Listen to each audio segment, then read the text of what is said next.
Montreal, Quebec. ESPN's Baseball Tonight presents the Los Angeles Dodgers and Montreal Expos. Tim Belcher starting for the Dodgers. He'll face the Expos' Bill Sampson. Hello once again, everyone, and welcome to ESPN's Baseball Tonight. I'm John Saunders. Sampson gets the start tonight for the Expos because Oil Can Boyd, who was supposed to start, has a problem with his finger. He is day-to-day at this point right now. It's just the first of two we'll have tonight here on ESPN's Tuesday night doubleheaders. We'll move to California, where the Angels will host the Baltimore Orioles. So the O's won the opener. The Angels have lost 5 of their last 6 games. A couple of games already done this afternoon, this Tuesday afternoon, but the most exciting one was at Wrigley Field in Chicago, where the Cubs were hosting the Atlanta Braves, and it came down to this. Bottom of the 11th, tied at 8. Andre Dawson at the plate. Mark Grace aboard, takes Dwayne Henry deep, 420 feet back to center, gone for the home run. Dawson had been 0 for 14 coming into today's game, but he was 3 for 5 with 2 home runs, number 100 and number 101 as member of the Chicago Cubs as they pick up the victory. Ron Gant also had a 3-run homer in that game. New York, a loser at Oakland. 5-0 was the final. Dave Henderson with an RBI double. Mark McGuire with a 2-run single. He was 2 for 4. Scott Sanderson, 6+ innings, picking up his 3rd victory. Oakland has won 8 of their last 9 games. Some stories we'll be following here tonight on ESPN's Baseball Tonight. Mark Gubicza 1-4 as the Royals go against the Rangers, and Nolan Ryan, who's 4-1. Dennis Cook shoots for win number 5 as the Phillies face the Astros, and the Red Hot Twins host the Indians. They have won 5 games in a row. One other note, 1979 Cy Young Award winner Mike Flanagan has been released by the Toronto Blue Jays. He was 2-2 this season, but his ERA was well over 5. Stay with us. Well, baseball in just a moment. We'll get to Olympic Stadium. The Expos hosting the Los Angeles Dodgers on Baseball Tonight.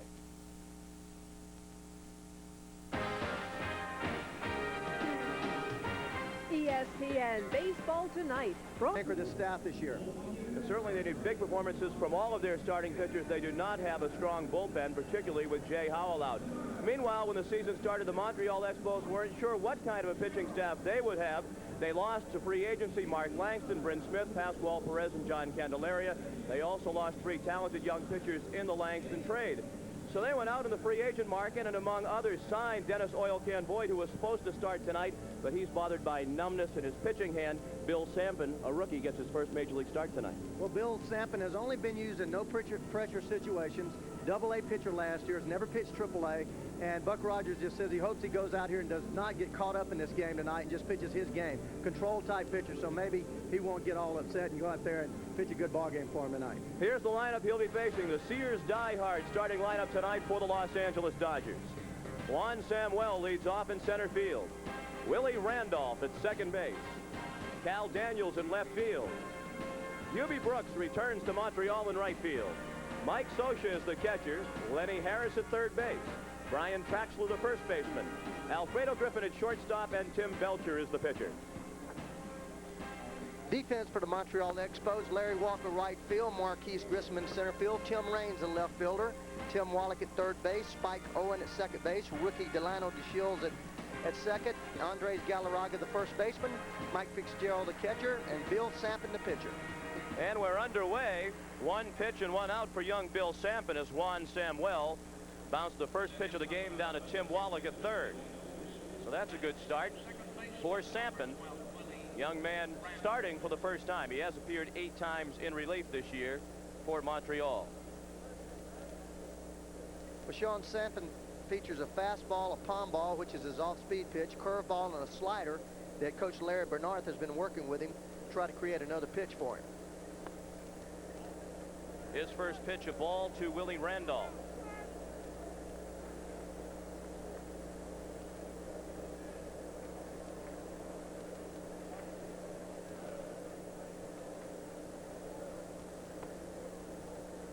Now an off-speed pitch high and inside. They tell us that the off-speed pitch for Bill Sampson is a palm ball. Been trying to improve his slider. They say that's the most important thing for Bill Sampson if he's going to establish himself as an effective Major League pitcher. Randolph comes into the ballgame at 288. A homer. He's driven in 9. He'll be followed by Cal Daniels. Buck Rogers and the Expos off to a 14-12 start. Good at the moment for 3rd place in the National League East. Spike Owen. Over to Galarraga for the play on Willie Randolph. Le troisième frappeur, le voltigeur de gauche, le numéro 28, batting third, left fielder, number 28, Cal Daniels. Sampin drafted away from the Pittsburgh Pirates organization in the offseason. He's one of those players who has to stay at the major league level all year for Montreal, or the Expos must offer him back to the Pirates.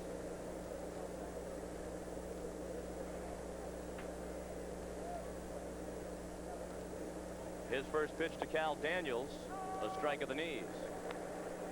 Daniels among the league leaders in hitting in the National League at .353. 3 homers. He's knocked in 11. At .353 average, good for 6th place in the National League at the moment. Mariano Duncan of Cincinnati leads the way at .397.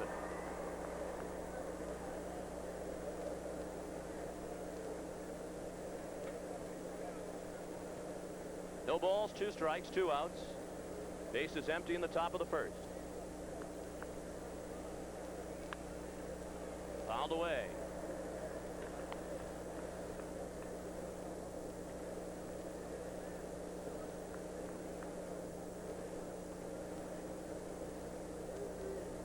You see the Sampin breaking ball there. That's that slider he's working on. Went to it 1-2. And misses outside.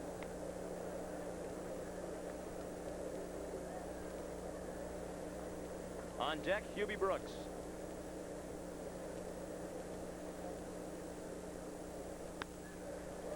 In the air to center field.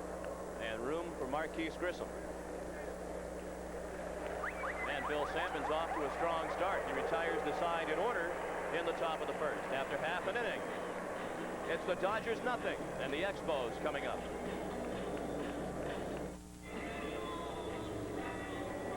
Now here's the Sears Die-Hard starting lineup tonight for the Montreal Expos.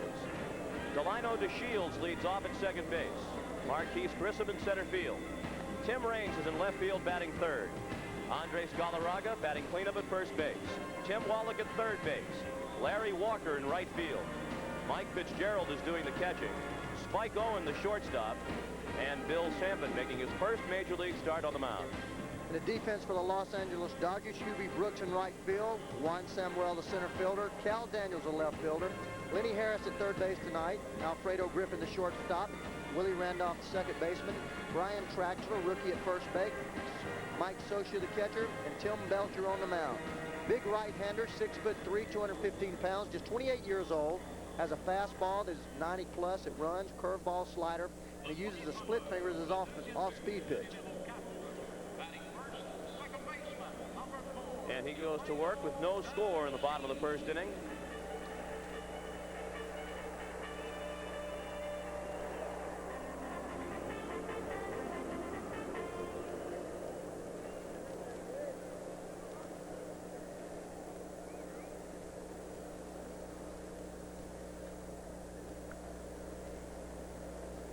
Delino DeShields tries to bunt his way on, and it's a foul ball down to third. Lenny Harris scooped it up.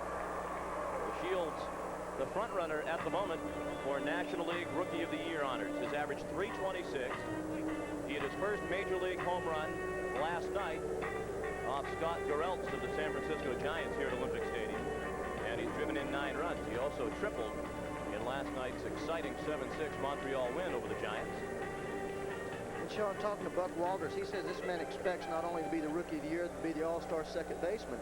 He's not here just happy to be in the big leagues. He wants to make his mark and make it early. And that he has done successfully.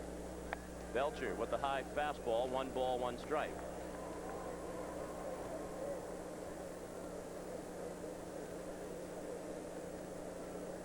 Shields just turned 21 in January. He's from Seaford, Delaware.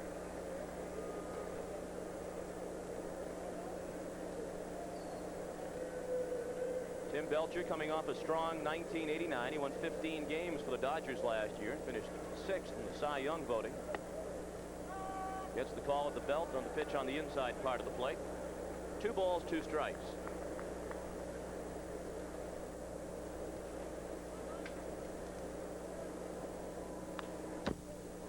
back to the screen, still 2-2.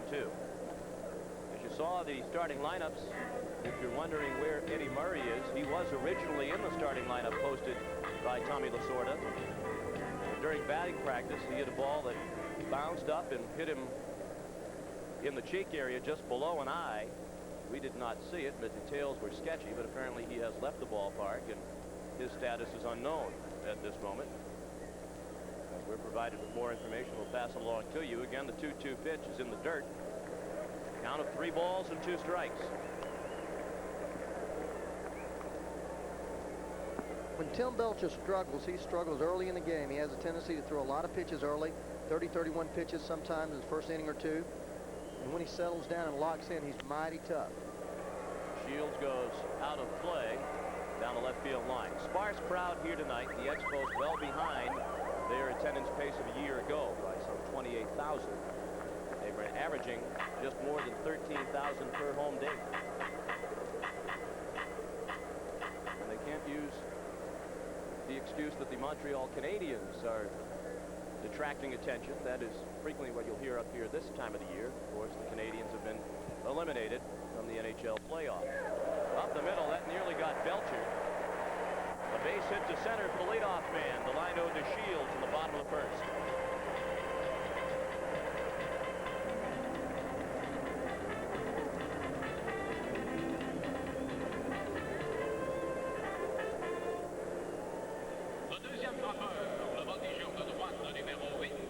Fastball right down over the middle of the plate. Delano DeShields sends it right back where it came from. Head down. That's why he's hitting 325. Belcher went ducking out of the way.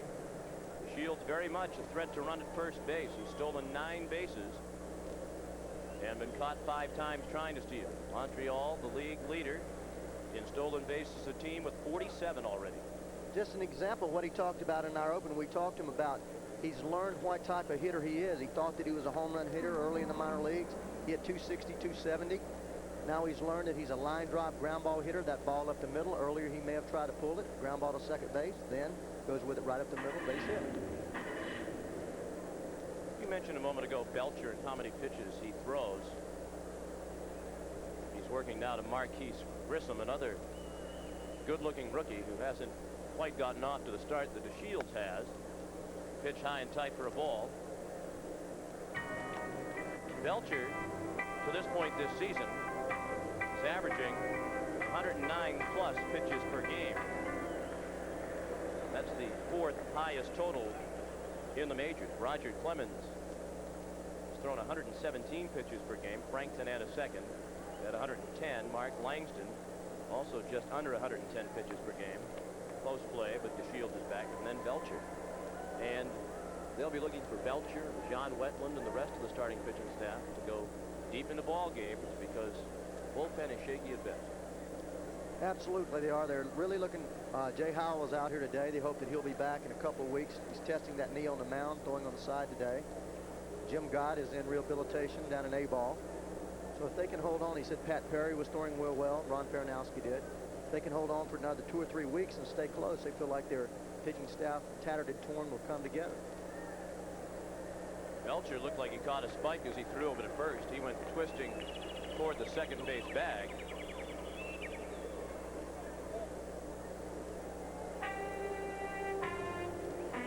What happens is he steps back and gets a little beyond that little knoll there. The mound here is very steep. A lot of mounds tend to slope gradually, and this mound, especially off the back, is very steep. If you step off too quickly, you're going almost straight downhill, and that's what Belcher did. And DeShields back again. Fans growing restless. That's the right thing for Tim Belcher to be doing. The Expos will run all night if you give them the opportunity to. And that's one thing that Farinowski emphasized to us, is the fact that Belcher does hold runners very close. He changes his tempo over there, uses 2 or 3 moves, also has a step-off move that you saw before, has a tendency to pitch out a lot, especially with guys on like this early in the ballgame. He's got a great lead. He has 1 foot well onto the carpeting, and he takes off. Grissom with a line drive to center field. On Samuel, a couple of steps toward right to make the catch. And DeShields DeShields is back to first. One out, bottom of the first, no score here. Let's check in with John Saunders. Well, also in Canada tonight, the White Sox and the Blue Jays. John Cerruti on the mound, Ivan Calderon aboard, and Ron Kittle takes this one deep. They give it a look, but it's really gone. A 2-run home run. Carlton Fisk was the next batter. He was hit on the arm, sending a message, Mr. Cerruti. Back to Sean and Ray. That's been one of the things that has plagued John Cerruti throughout his career, the long ball. Here in Quebec, it's Tim Raines. At 244, one homer, he's driven in 13. He's slumping of late, 6 for his last 31. That's a 179 clip. Takes the first pitch, low and inside, ball 1.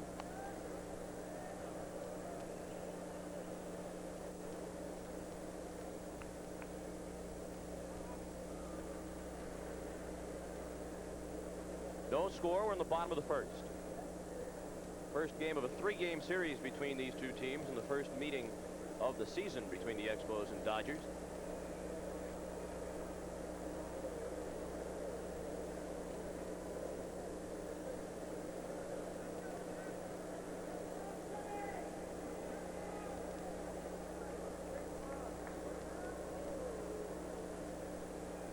Belcher again over to first. Certainly it wears out the runner going back and forth into the first base bag, Ray, but how about the pitcher? How much of a strain does all these throws put on his arm? It does put a strain on him. You talk about 109 pitches a game. If he throws over there 15, 20 times, that's like 130 pitches because he throws over there that quick move. A lot of times all arm. So it does have a toll on him. And still another throw to first.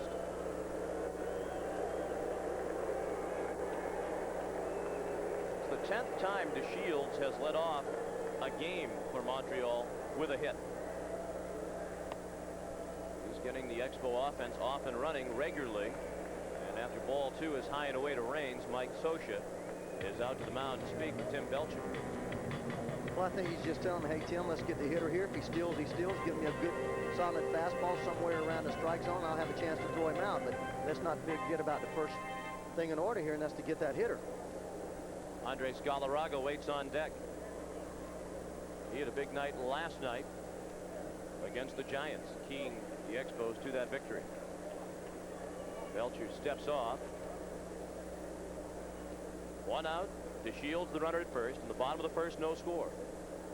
And Tim Raines is waiting patiently for the 2-0 pitch.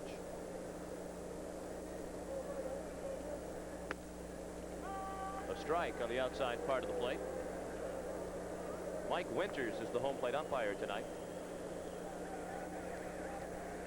He's working with Jerry Davis, the umpire at first. Paul Runge is calling the plays at second, and Jerry Lane at third.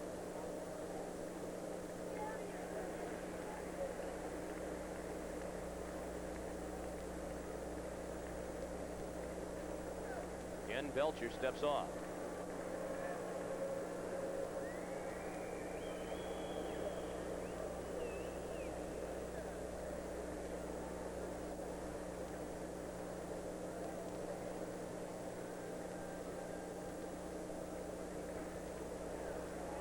Shields back safely again.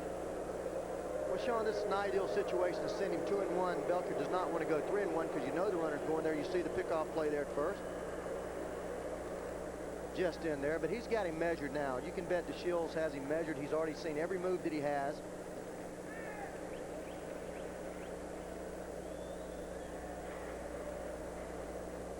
Shields takes off, swing and a miss. Scioscia's throw gets away from Alfredo Griffin, and that's the 10th stolen base of the season for Delino DeShields. He's now tied with Tim Raines for 3rd place in the National League. Vince Coleman leads the league with 14 stolen bases, and Juan Samuel is second with 13. Well, it doesn't matter how many times you throw over there. When a guy can run, he can just flat out run. A good throw, a little short hop, but still he had the base stolen. DeShields had that great lead, probably an extra 2 steps out there on the carpet. Had that ball been right on the bag, he'd have had him. And had Griffin been able to squeeze it, it would have been a close play, but he still would have had to bring the tag down. DeShields now in scoring position. Here's the 2-2 pitch. Full count to Tim Raines, who's walked 7 times over the last 5 games. He's been walked intentionally 6 times this year. And 116 times for his career. Thinking about that throw at second base, you see a lot of times that short hop down there, and the reason is because that catcher has to hurry just a little bit. Well hit to right field. On the run, Brooks. And he makes the catch just in front of the warning track. DeShields went back to the bag, but he'll still make it to third base. He was not tagging as Brooks caught the ball. He had to go a couple of steps back to the bag. With his speed, he decided he still had time to get to third, and he was right.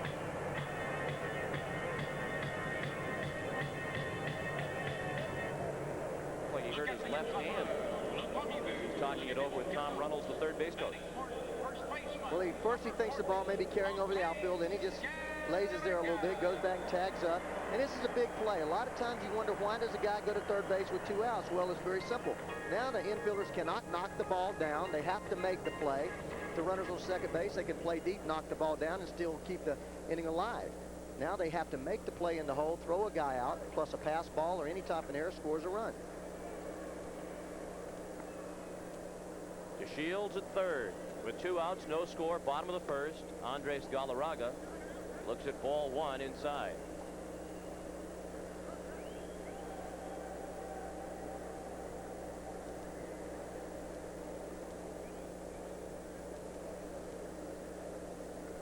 Belcher from the windup misses inside again. 2-0 to Galarraga.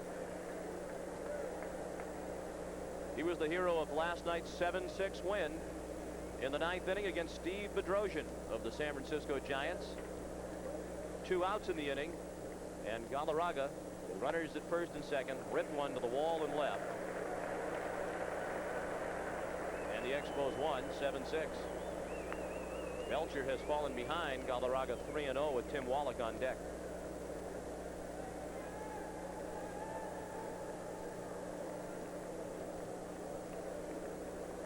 Galarraga also homered last night, just his 2nd of the year. Well hit to center field.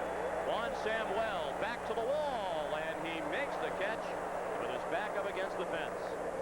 So the Expos threaten but do not score against Tim Belcher in the first. After 1-0.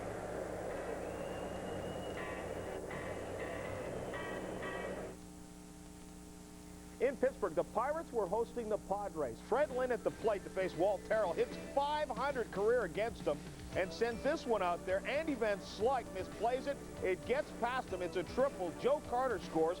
He had an RBI double. The game is now 2-0. The Padres with the lead. Come on, let's get to Sean and Ray. Thank you, John. Here in Montreal, we go to the top of the second. No score. Bill Sampson worked a 1-2-3 inning first. He'll face the middle third here in the second. Hubie Brooks leads off. And a mixed response for Hubie, who's returning to Montreal. Left after signing with the Dodgers as a free agent. His average nothing special at this point for LA, but his power number is impressive. 6 homers and 19 RBI. He goes up the middle. Great diving play by DeShields, and he throws him out. Ray Delino DeShields had never played second base before his stint here at the big league level with Montreal. Came up as a shortstop, but he seems to be a fixture now at second.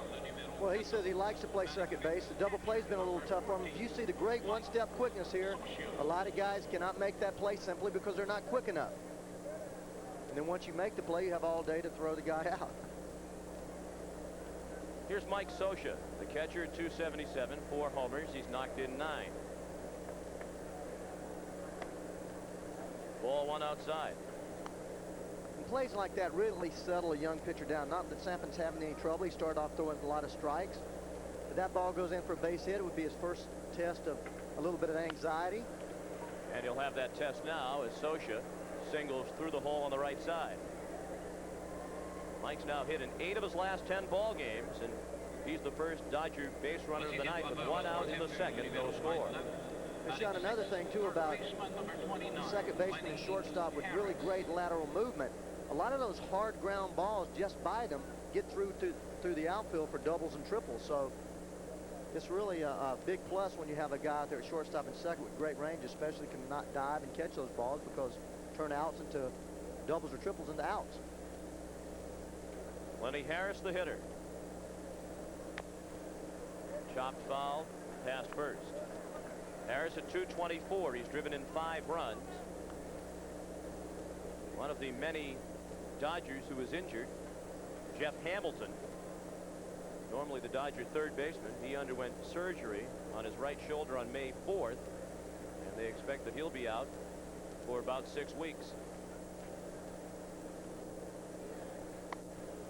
High and away, 1 ball and 1 strike. Well, Lenny's always been a minor league player. He spent 6 years in the Reds organization in the minor leagues and finally got called up. Spent last year with him. Traded to LA during the mid-season.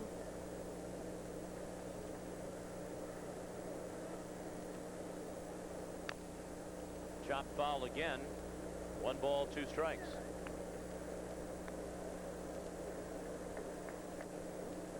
Sean McDonough with Ray Knight at Olympic Stadium in Montreal. Game 1 of our ESPN Baseball Tonight doubleheader. No score in the top of the second. Dodgers with 1 out and a runner at first.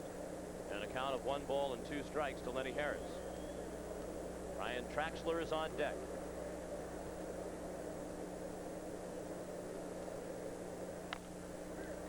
Slowly to the left side, cut off by Wallach. He goes to first just in time to get Harris as Galarraga held the bag. And Scioscia moves into scoring position. Olympic Stadium, a symmetrical ballpark, 325 feet down each line, or here in Canada, 99 meters. 114 meters to the power alleys and 123 meters or 404 feet to straightaway center field. And it is now an indoor ballpark. Olympic Stadium has been enclosed. And here's Brian Traxler.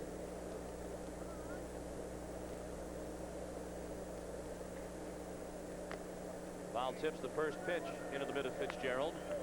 Traxler's been up only 4 times this year without a hit since being called up from AAA Albuquerque on April 21st. All 4 at-bats have been as a pinch hitter. And as we mentioned, he was a late addition to the starting lineup when Eddie Murray went out after taking a ball in the cheek during batting practice. A ball that he hit that bounced up and hit him in the face. Apparently, for those who witnessed it, it did not appear to be anything serious, but the Dodgers were not taking any chances.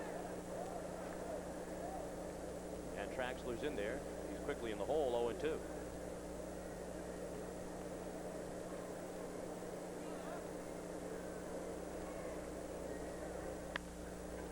To second. Right through the legs of Delino DeShields. Scioscia around third. The throw to the plate not in time from Larry Walker. The Dodgers have a 1-0 lead. Delino DeShields, a great play to start the inning, but now his 3rd error of the season, leading to a Dodger run. Just lack of concentration. That's all that is right there. He should have come and got the ball a little higher hop. Just a routine ground ball that he just failed to concentrate on. He made 47 errors in AAA last year playing shortstop, and a lot of them were for lack of concentration. Buck Rogers talked about him this year concentrating very well out there at second base.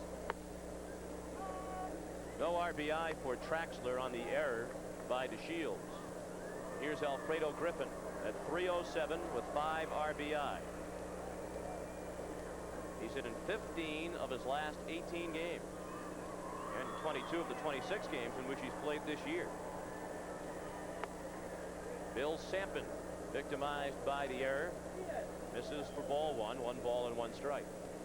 You know, Sean, that shows you right there. You can't take anything for granted in this game. I've seen pop flies missed, ground balls like that booted simply because the player relaxes a little bit too much. You always look the ball into your glove, catch it, and throw the man out. Heading out of play to the left side. 1 ball and 2 strikes the count.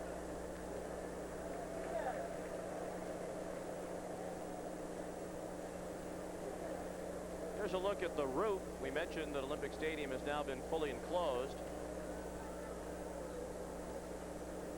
Those white circles that look like cocktail umbrellas are attached to wires on the outdoor side of the roof. Those wires go up to a pole that holds the roof up, gives it its support. We're seeing some fine plays in the stands here tonight at Olympic Stadium. One in left field and that gentleman in right. You know, I never got to play in this stadium when it was domed. It was always the toughest ballpark for me to play in because of depth perception, Sean. It's an oval-shaped ballpark, and out there in center field always seemed so far from the plate, I couldn't see the spin on the breaking ball. Little looper, that'll fall in right center field. Traxler stops at second as Walker flips it back in. Alfredo Griffin is now hit in 23 of the 27 games in which he's played this year. And the Dodgers are trying to make that error by DeShields hurt even more. Now Tim Belcher 0 for 6 this year at the plate.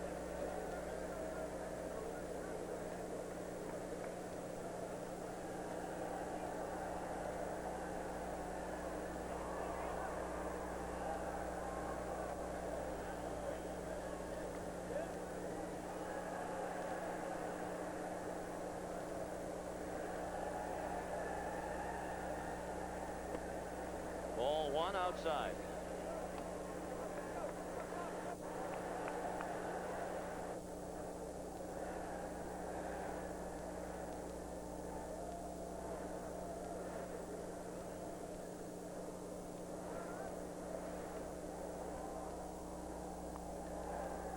And the pitch fouled away. Belcher hit 100 last year. 7 hits and 70 at bats for Tommy Lasorda.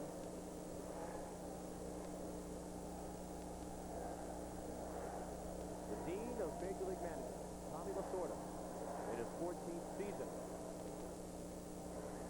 with the Dodgers. He's the dean as far as consecutive service with one club is concerned.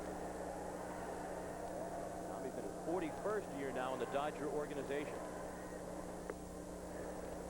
1 ball and 2 strikes. The count to Tim Belcher. 2 outs, 2 men on. Top of the second, 1 run in, an unearned run for the Dodgers, and they lead 1-0. Well, that's the first time I've seen him throw that slider that he's been working on. He picks the situation 1-1 to try it with the pitcher, and it looked really sharp.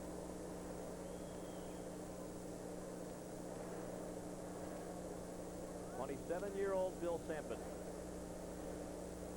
with the 1-2 pitch struck him out. That looked like the same pitch. First strikeout for Sampson. That gets him out of the inning. He's victimized by the DeShields error. And after an inning and a half, it's the Dodgers 1 and the Expos nothing.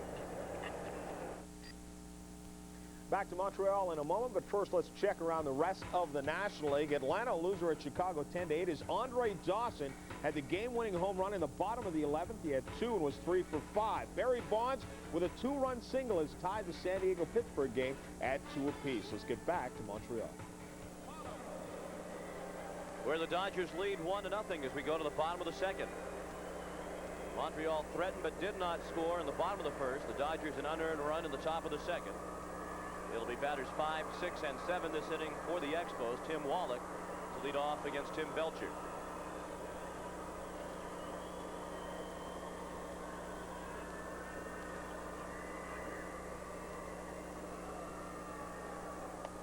First pitch, a fastball for ball 1. Wallach's at 265, and that average has been coming down. He's 4 for his last 33. Foul tipped into the mid of Scioscia. A ball and a strike. Well, when Tim starts having problems, he starts basically lunging at the ball. He's a straight-up hitter, kind of a stiff-type hitter that uses a lot of arms in his swing, and when he gets in trouble, he starts really moving that body forward. Belcher comes forward with a strike.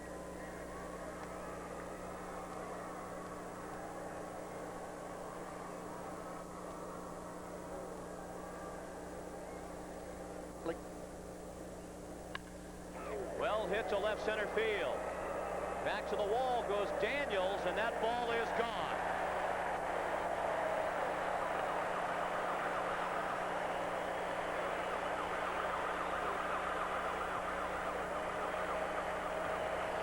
Third home run of the year for Tim Wallach, and that ties the game at 1.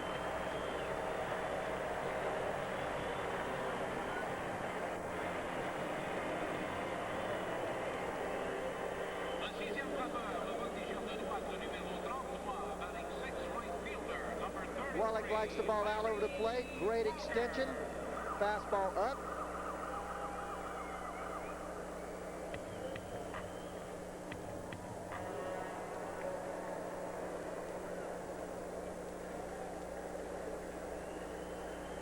One the score. Larry Walker, first ball swinging, and a pop-up. Lenny Harris in foul ground makes the catch for the first out of the inning. Le septième frappeur, le receveur, le numéro 20. Long ball, a bit of a problem for Tim Belcher. Certainly it was moments ago when Wallach went deep, but Belcher gave up 20 home runs to lead the Dodgers staff last year. Expos haven't hit many as a club. That's just their 11th home run as a team. Wallach the team leader now with 3. Mike Fitzgerald, the catcher, takes a ball low and away. He's hitting just 161. 1 home run. He's driven in 2.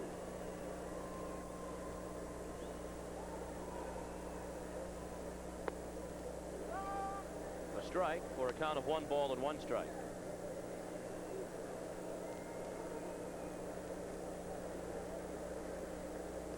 Fitzgerald has been sharing time with Nelson Santovenia, who played last night. Santovena's seen more action. He's played in 18 games. Fitzgerald has played in 8.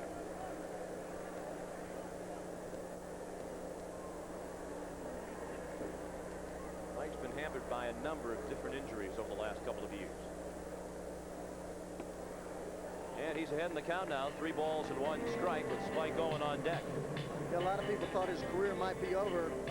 Year before last, he broke that right finger, index finger, had a tough time throwing. They thought maybe he'd be a utility player at most, or at best.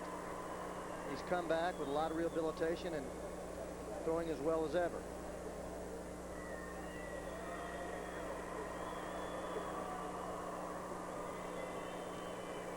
He's been bothered by shoulder problems, knee problems as well, also a back problem, and the finger that Ray mentioned. Belcher bothered by the walk to Fitzgerald. A 1-out base runner for Montreal in the second. They've tied the game at 1 on the leadoff home run by Wallach. That's the first walk issued by Belcher. That'll bring up the number 8 hitter, Spike Owen. He's become a very popular player here in Montreal. He's in his second season with the Expos, and he's hitting .321. Switch hitter has 1 home run. He's knocked in 7. He's batting from his stronger side of the plate. Owen .356 from the left, .282 from the right.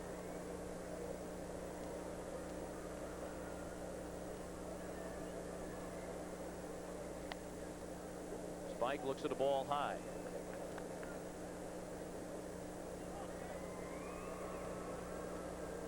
Owen came over to the Expos in the offseason between the 1988 and 89 seasons.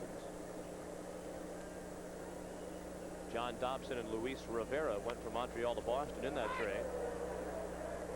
In foul ground, Socha and Harris nearly collide. Socha with the grab for the second out of the inning. They were both yelling, "I've got it." They were both determined, it seemed, to make the play. Normally in this situation, the third baseman will run the catcher off the ball unless he's camped. As you see, both of them count there, but normally if you hear guys calling, the third baseman usually takes precedent in that play. Because it's easier to catch the ball with his glove? Absolutely. Bill Sampson up for the first time at the major league level, and he takes a strike.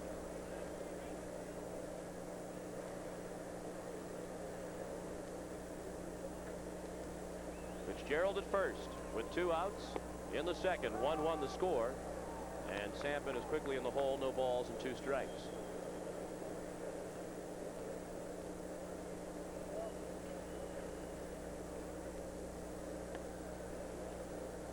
If you're just joining us, Bill Sampson is starting tonight because Oil Can Boyd, the scheduled starting pitcher,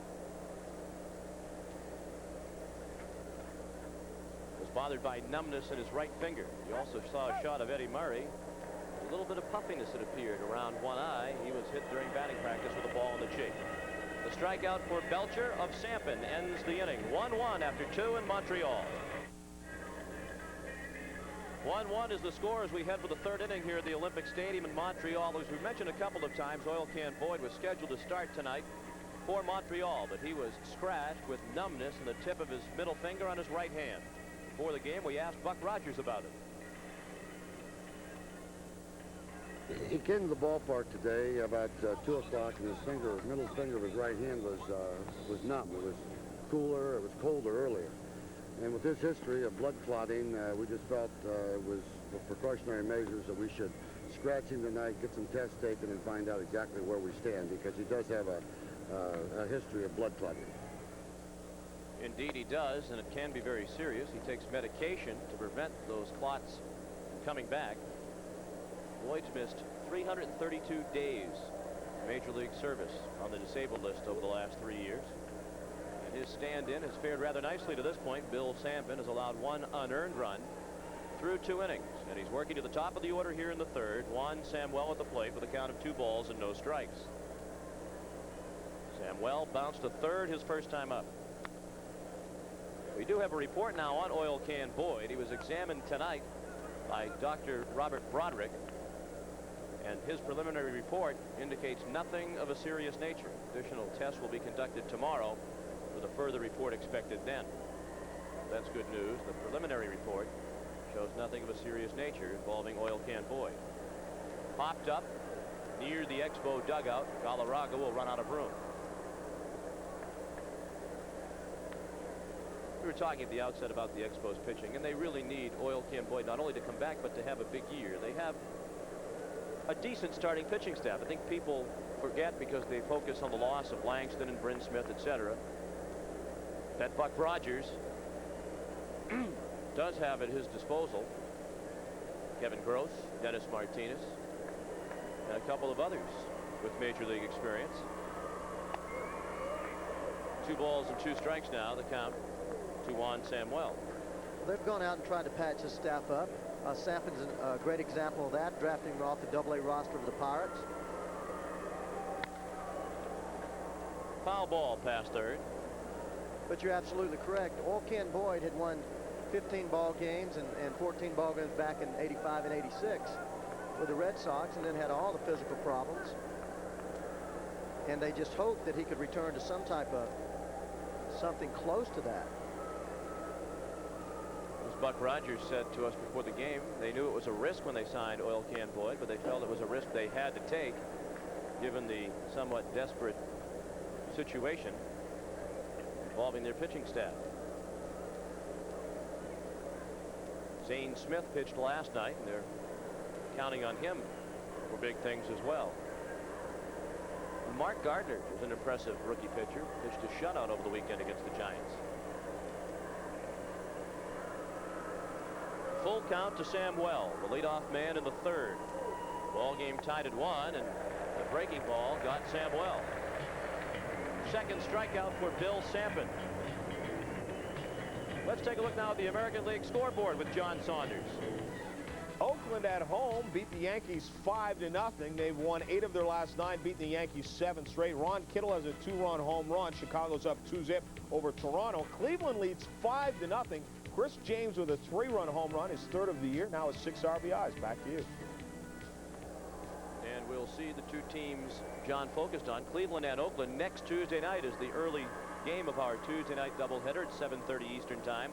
Oakland and Cleveland from Cleveland Stadium. Willie Randolph at the plate with a count of 1 ball and 1 strike.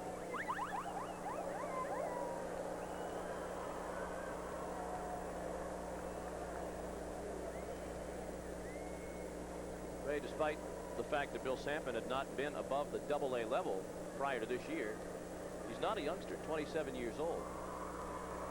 Well, he graduated from McMurray College with a degree in marketing and economics, so they felt that he'd be very mature and could pick in the pitch of the big leagues, or they wouldn't have drafted him up here. Fly ball, shallow center. The Shield's a long way out, and he makes the catch. 2 outs in the third. 1-1 the score. You know, Sean, he was primarily a relief pitcher with the Pirates, and then since his conversion in 1985, he's gone 31 and 23 as a starter. He had some terrible numbers as a reliever, but talking to Ken Singleton tonight, who broadcast up here, he said that he has shown great poise on the mound. They have really eased him into the pitching situation here, not put him into a stress-type situation. And he said one thing for sure, probably tonight, it helped him not knowing who was pitching coming to the ballpark. Didn't have all day long to sit around and think about it. Cal Daniels at the plate. He was out on a fly ball to center his first time up.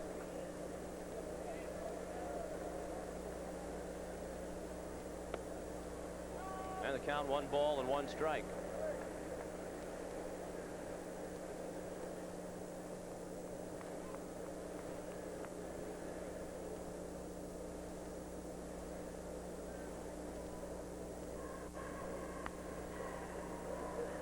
Back to the screen. 1 ball, 2 strikes.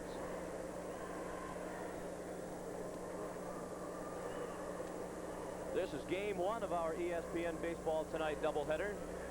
Game 2, the Orioles and the Angels from Anaheim Stadium. Chris Berman and Tommy Hutton standing by for that ball game.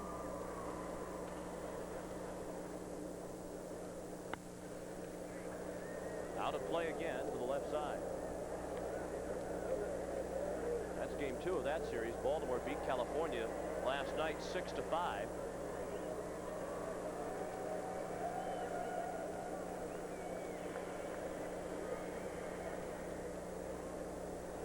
Dodgers 14 and 12 coming into tonight's game. Second place in the National League West.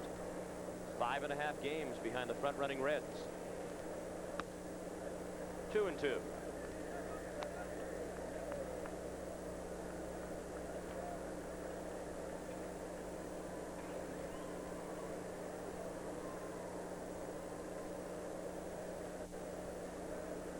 Saw the stat for on-base percentage.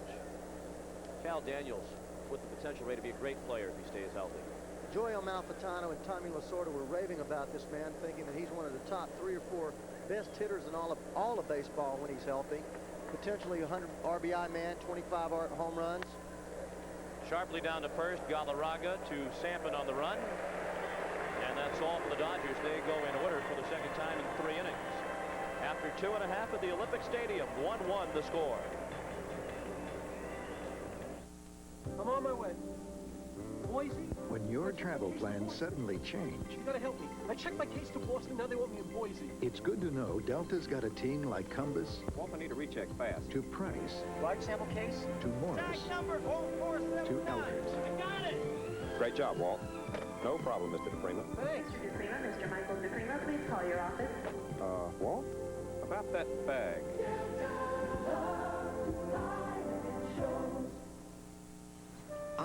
Saturday morning. Time to climb up on the old lawn tractor and ride. Well, if this is what it feels like, maybe you should look into a new Honda. With its smooth-running, liquid-cooled engine, hydrostatic transmission, and super comfortable seat, it takes care of you as well as your lawn. Test drive the new Honda hydrostatic transmission lawn tractor and put the old lawn tractor out to pasture. Completely renovated with the very best heating and cooling system. Must be a Lennox. So we put in this new central air, and our bills are really... Down? Exactly. Must be a Lennox. Our furnace, not a day of trouble, ever. Must be a good one. Must be a Lennox. It must be. The top of the order against Tim Belcher. And his first pitch to Delino DeShields, a strike. Delino singled, stole second, made it as far as third base in the first inning, but he was left standing there when Galarraga flied out to end the inning. And it was his error that opened the door for the Dodger unearned run.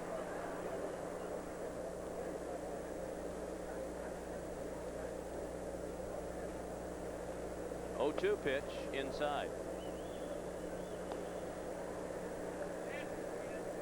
Shields in high school was all-state in Delaware in football, baseball, and basketball, and an All-American in baseball and basketball. matter of fact, he had signed a letter of intent to play basketball for Rolly Massimino at Villanova, then changed his mind and started on a professional baseball career.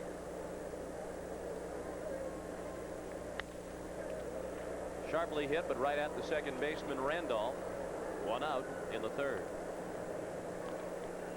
The voltige of the one, right fielder, Marquis Grissom.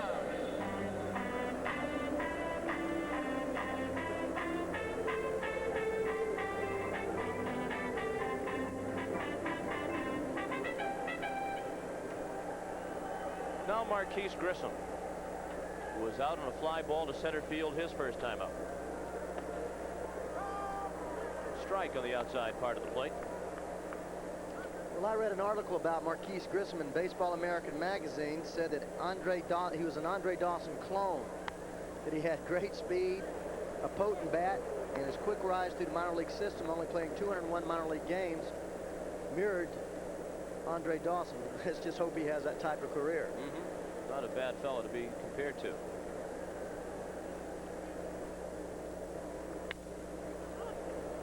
To shallow center. Alfredo Griffin taking charge, and he makes the play for the second out of the third.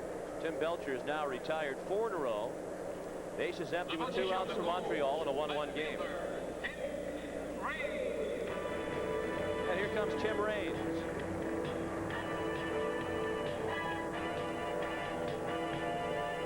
Raines flied to right his first time up.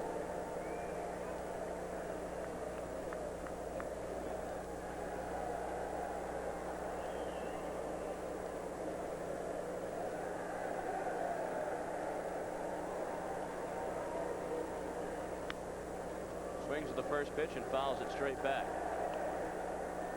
Well, Timmy's just been a great player throughout the 80s. Has led all the National League players in runs scored with 856 and steals with 583. But the thing that amazes me is a 302 lifetime batting average. He is 302 right-handed and 302 left-handed. So it doesn't really matter. And at this point in his career, that's no fluke. He's been around throughout the entire decade of the 80s. Now starting a new decade in Montreal. And he was really a part of that group of players you just mentioned, Andre Dawson. A group of Expos, when this decade of the 80s started, that was going to be the team of the 80s. And all they won was one division title. Well, they had the Gary Carters, Tim Wallach. You remember Ellis Valentine came along. Then Warren Cromartie was a part of that. They just never had that cohesiveness. A lot of jealousies on that ball club, a lot of cliques. And as a result, they never put it together. And really not great pitching to go along with those many talented field players you mentioned. Well hit to left center, but playable for the left fielder Cal Daniels. And the Expos go in order for the first time in the third. After 3 in Montreal, it's the Dodgers 1 and the Expos 1. Here in Montreal, Bill Sampson and Tim Belcher hooking up tonight. Ball game tied at 1. Sampson should have the lead. An unearned run came across for the Dodgers in the second. Hubie Brooks at the plate, 1-1 the count. He was robbed of a hit on a great play by DeShields during that feast or famine inning for Delino in the field at the top of the second. Started it with a great play on Brooks, but then made the error on the ball hit by Traxler. That led to the Los Angeles run. That's just that nasty slider. That's a slider Bill Sampon's been working on. Talked to Larry Bernarth about it. He hasn't thrown it much, but it's got a real good bite. Look at that thing break. Little looper, shallow center. Perfectly placed for a hit. Tough pitch, but Brooks fought it off. And Hubie's at first with nobody out in the fourth. 3 hits now for Los Angeles. The catcher, Mike Shosha. Well, that's what you have to do. Another good slider, good break, good movement down. Hubie just makes contact. Totally fooled out front. Got the bat on the ball, and sometimes good things happen when you do that. After 5 years with the Expos, now a Dodger. And he's at first for Mike Scioscia, who singled to right and scored the Los Angeles run when Traxler's ground ball went through to Shields. Scioscia scored from second. Well, Well, Mike Scioscia's always been my kind of player. They talked about his ability to block the play, but he's always been a tough clutch hitter, doesn't strike out much, nothing flashy about him, but comes to the ballpark every day with one thing on his mind, that's just playing a good, solid game of baseball. And he's done that for quite some time now. Pitch out. Nothing doing. Brooks has only attempted one stolen base. Buck Rogers either has something wrong with his ears or he is sending some signs onto the playing field.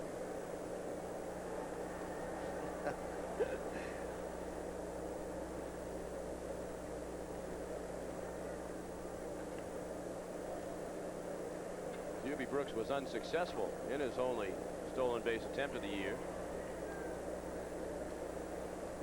You know what's funny about that? Talking about Buck Rogers, a lot of times these managers will give all kinds of signs, touching their ears, their nose, their chest, and the guy next to him will be giving the signs. So it's just a decoy. Brooks takes off. The pitch is strike. The throw, they got it. Shields had the tag waiting as Fitzgerald's throw was right on the money, and Brooks is cut down for the first out of the inning.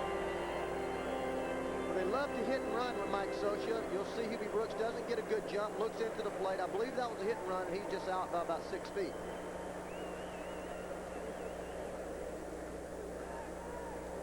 There you see Scioscia swing that ball out of the way. Actually a good hit and run pitch. Ball up and out over the plate. Mike looks at a ball low and in this time. 2 balls, 1 strike.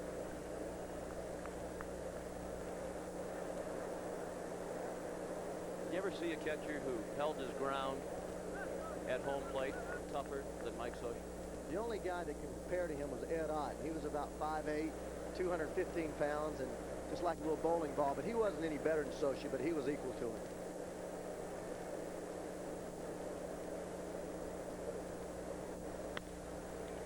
Out of play down the left field line.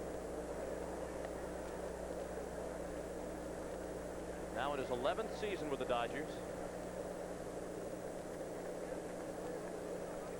31-year-old Mike Scioscia.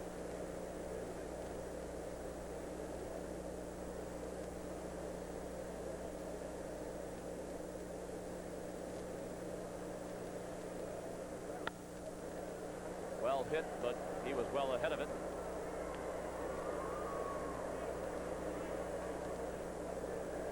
Still 2 balls, 2 strikes. 1 out, base is empty. We're in the top of the 4th. The game tied at 1. Dodgers scored an unearned run in the top of the 2nd. And the Expos tied it in the bottom of that inning on a leadoff home run by Tim Wallach.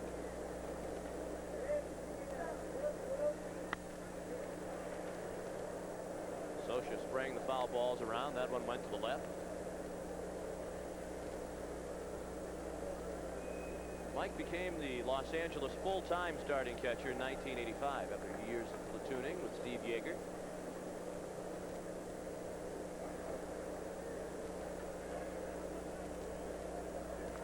Bill Sampson has allowed 3 hits. He has not walked anybody. He's recorded 2 strikeouts. And he's gone full with Scioscia. Buck Rogers said before the game that they take it inning by inning with Sampson. As you look at Lenny Harris on deck, he didn't have any particular number of innings or pitches in mind when Sampson went out there. The longest he's gone in relief this year in his 8 relief appearances, 2 2/3 innings. He only pitched a total of 10 1/3 innings coming into tonight.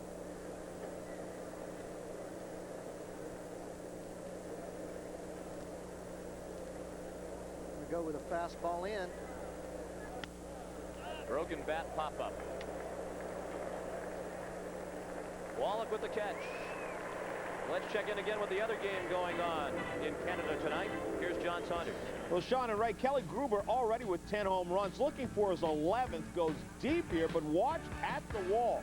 Lance Johnson is there. It wouldn't have been a home run, but it would have been extra bases. Robs him there. Ron Kittle has his 2nd home run of the game. It's 3-0 Chicago. Remember when the Sky Dome opened last year and everybody was talking about how the ball did not carry? You can't hit a home run there, and the Blue Jays were talking about maybe realigning their squad. That's proven to be an inaccurate train of thought about the Sky Dome. The ball now flies around that ballpark. Grissom flew to take the line drive off the bat of Lenny Harris to end the inning. After 3.5, 1-1 the score. They said this concrete would last for years. Now it has expensive water damage. Why? Even concrete needs the protection of Thompson's Water Seal. It penetrates to protect wood, brick, and concrete from water damage. Thompson's the first name in lasting protection. When rain comes into view, cool air surrounding, call me Rain. The air of quality. A Rheem heat pump cools all summer and keeps you warm all winter, too. You'll save money year-round with a reliable, high-efficiency Rheem heat pump. Pirates 2-0, but it's been all Pittsburgh ever since. Pat Clements on in relief from Schau, right up in the eyes of catcher Mike LaValliere. His first home run of the year is a 3-run shot. Bonds and Bream also score. It's now 7-2 for the home squad. Back to Sean and Ray. Here at Olympic Stadium, 1-1 the score as we head to the bottom of the fourth inning.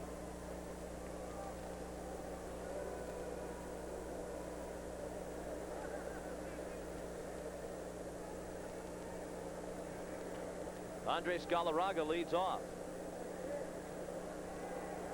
against Tim Belcher, who's retired 5 in a row. Ball 1 to Galarraga, who flied to center field his first time up.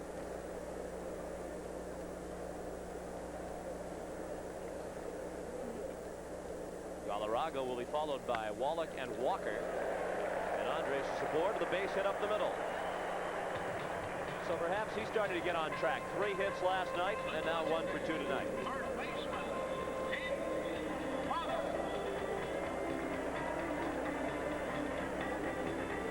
I think here in Montreal, Ray, they're still trying to figure out who the real Andres Galarraga is. The guy who had Mammoth years in '87 and '88, or the guy who had 257 with his numbers down in virtually every category last year.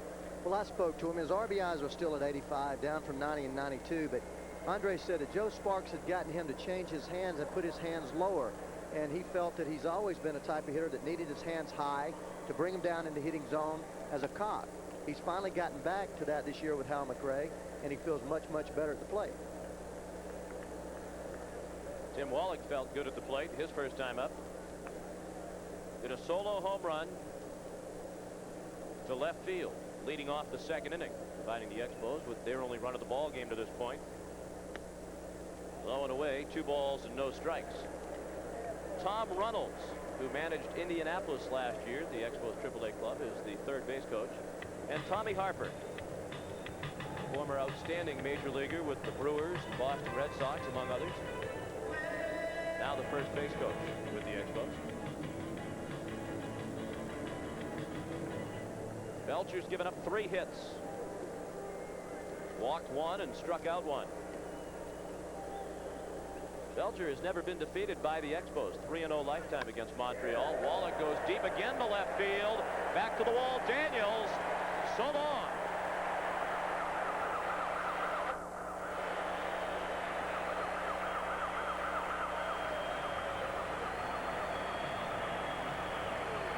A 2-run homer, second home run of the night for Tim Wallach, his 4th of the year, and the Expos lead for the first time tonight, 3-1.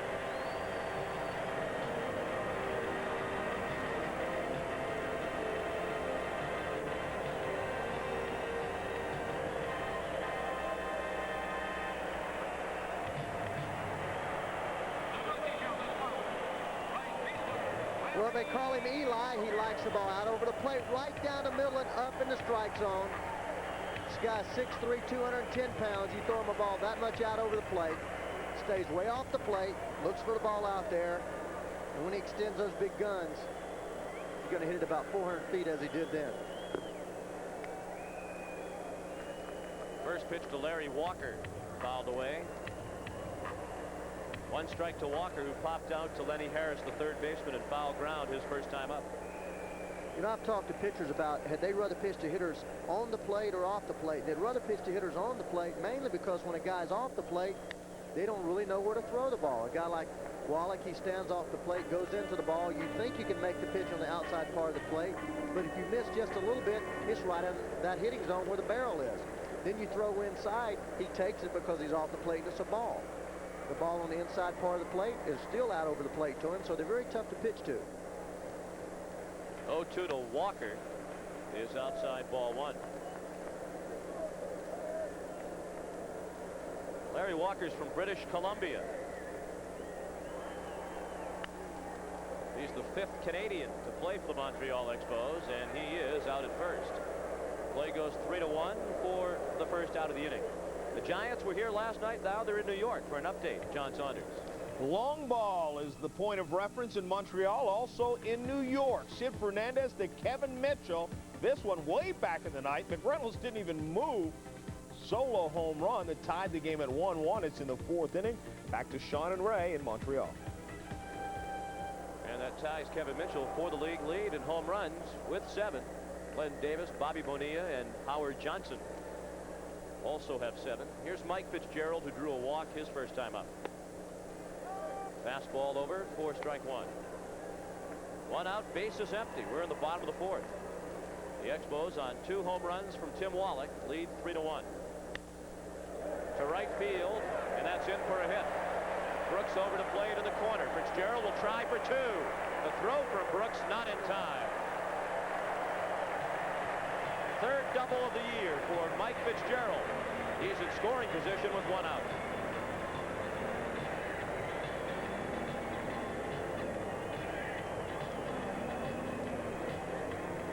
Just a great base running play by Fitzgerald. Hubie Brooks, being a right-handed outfielder, has to go to the line, make the spin throw to second base. Fitzgerald not with great speed, but in there easily.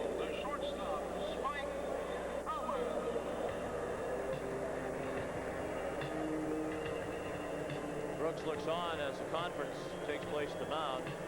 Ron Karanowski out to the mound as Belcher has faced 4 hitters in this inning and has given up 3 hits.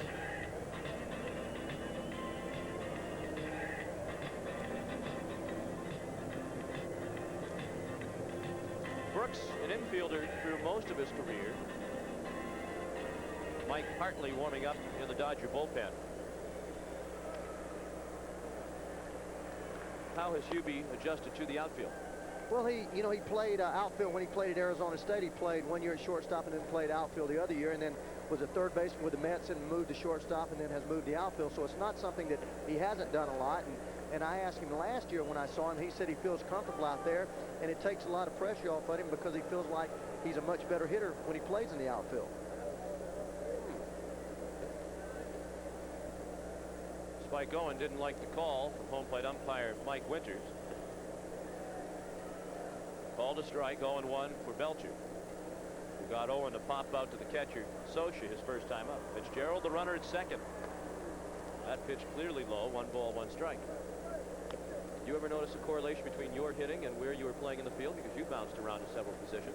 Well, in Double-A, I started out as a shortstop, and they moved me to outfield. And you take so many ground balls, you work so hard on your defense. And the outfield, as I mentioned before, all it is concentration. You take enough fly balls, and you can become a good outfielder. Plus, you don't have that many opportunities. So on third base, I always felt like I was concentrating all the time. You'll see a pop up there to Socha. Socha settles under it. Belcher stepped in front of Traxler to make sure he didn't get in the way of Mike Socha, bearing in mind the near collision between Harris and Socha a couple of innings ago. So Fitzgerald still at second with 2 outs. And so as an outfielder, I always felt like I didn't have to work as hard. I took a lot of fly balls, but I wasn't out there concentrating constantly on my defense. As a result, I was more relaxed, and I did always felt like I hit better when I played outfield. But I hated to hit as a DH because I didn't feel like I was a part of anything. Bill Sampson struck out in his first major league at bat. The only strikeout for Belcher to this point, who is a strikeout pitcher. Belcher started tonight 5th in the league with 29 strikeouts. Just the strikeout of the pitcher for Belcher. Can we learn anything from that? The fact that he does not have strikeouts through 4 innings? Well, he must be able to throw that breaking ball over for a strike, and he hasn't really done that. He threw that when the Spike going that Spike took, but it was kind of a tumbler. He's thrown his fastball basically for strikes, but twice up in the strike zone to Wallach. But in order to be a strikeout pitcher, you must be overpowering or be able to locate extremely well. Belcher does have a good fastball, but the key to his strikeouts is location. You mentioned his strikeouts. He was only 1 strikeout last year behind Jose De Leon, leading the National League. And he strikes out Sampson. 2 strikeouts for Belcher, both coming against his opposing number, Bill Sampson. The home run by Wallach makes it 3-1 Montreal. Hey, come on. Is this any way to spend the summer? No. Make it a Bud summer with Budweiser, Bud Light, and Bud Dry. Check inside 12 packs and you could win one of 100 Bud label pools. Look for me, Jeff Altman, where you buy your favorite beer, because we're giving away pools all summer long. It's wet, it's wild, it's Bud summer. Hey man, you need sunscreen, you're starting to peel. Woo!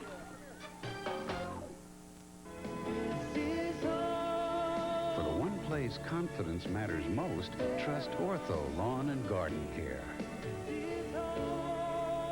Ortho products are the most effective you can buy, so take care of your environment.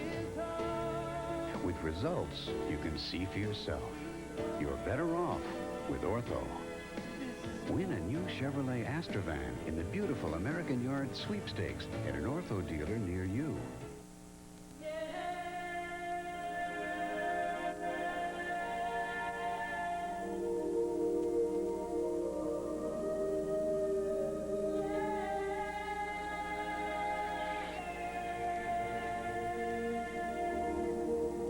Life's full of simple pleasures, like the comfort of Levi's jeans. Or had you forgotten? Green Sweep ready-to-use liquids keep your lawn healthy and green all season. Just hook up Green Sweep and turn on the hose. 10 minutes later, they'll never know how easy it was. Lawn care with Green Sweep is different, because a beautiful lawn shouldn't be all work. Nolan Ryan is 4-1, but in his last outing, he allowed 5 runs in the first inning. Trouble again tonight. He walked in a run and then faced Gerald Perry with the bases loaded, and that's gone for a grand slam. He has just now walked Bob Boone. Nolan is struggling. It's 5-0 is the score. Texas is yet to come to the plate. Let's get back to Sean and Ray. Royals 8-16. One of the big disappointments, really the biggest disappointment in baseball at this point. 3-1 Expos as we go to the 5th with the bottom third of the order due up against Bill Sampson. Brian Traxler leads off. It's his ground ball that went through the legs of Delino DeShields for the error that brought Socia in with the only Dodger run of the ball game. Ball 1 low to Traxler. He's just 22 years old, from Waukegan, Illinois, out of the University of New Orleans. Toward the gap in left center field. Tim Raines makes the catch.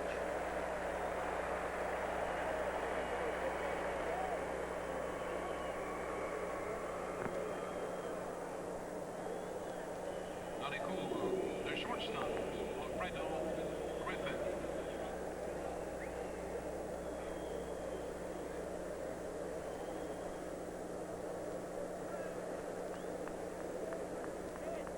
Here's Alfredo Griffin, who singled to right his first time up. Dodgers have 3 hits through 4 1/3 innings against Sampson. That's his 64th pitch of the night, high and away for ball 1.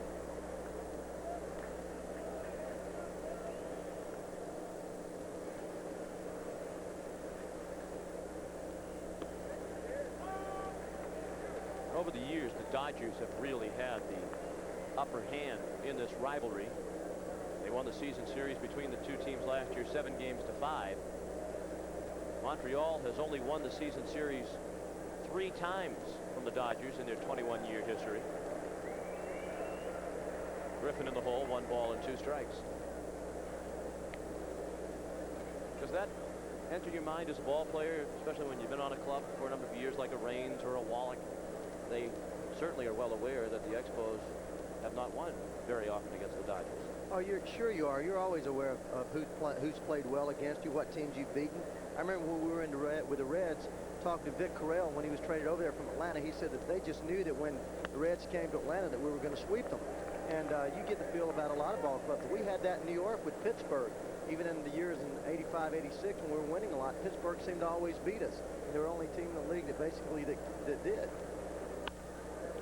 In the hole, base hit. Alfredo Griffin 2 for 2, and he's at first with 1 out in the 5th. Dodgers trail 3-1. Speaking of the Pittsburgh Pirates, they'll play host tomorrow night to the team with the best record in Major League Baseball. The Cincinnati Reds at 18-5 go to Three Rivers Stadium, and folks in Cincinnati will see that game on ESPN. Our friends in Pittsburgh will see San Francisco and the Mets.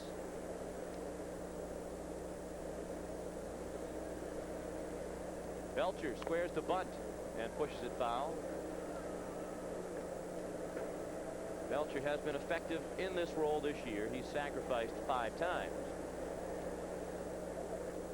Joe Amalfitano, the veteran third base coach for the Dodgers. And Sean, a lot of times in this situation, top of the 5th inning, if this weren't the ace of the staff, you may see a pinch hitter in this situation, but they know that Belcher's their man. They're thinking that they can score a couple of runs elsewhere. So they're leaving in there, hoping that he can bunt and get the guy over. Fake bunt and hit there. Slug bunt, whatever you want to call it. Ugly is what I call it. Absolutely ugly. Gosh, he missed that ball by about 4 inches. 0-2 the count now.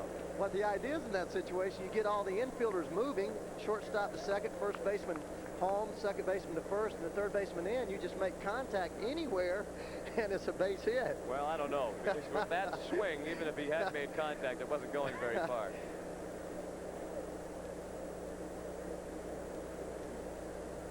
Shows bunt this time. They pitch out. Griffin was not on the move. As you look at other scores from around baseball, here in Montreal, Buck Rogers and the Expos have a 3-1 lead in the top of the 5th with 1 out, and Alfredo Griffin, the runner at first base. And Wallach's right on top of him at third base. Belcher gets it down. A good bunt. That'll move Griffin along as Wallach goes to DeShields covering. Griffin at second with 2 outs now.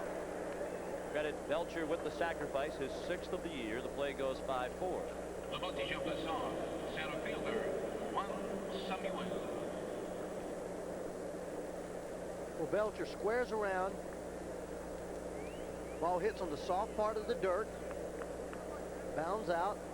See how he's got that bat presented out front? A little bit of recoil to deaden the ball a little bit. And a little bit of body English to make sure the ball didn't bounce up and hit him.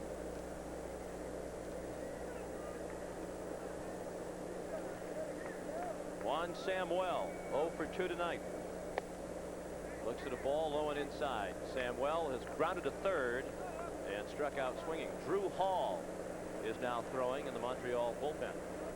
You know, mentioning that dirt, it's amazing some of the ballparks you go to, how the home groundkeeper will keep that dirt soft for infielders that are a little slow. They get the grass sometimes high. There's not anything consistent about the American or National League as far as surfaces. A lot of them tailor the infields according to the team speed.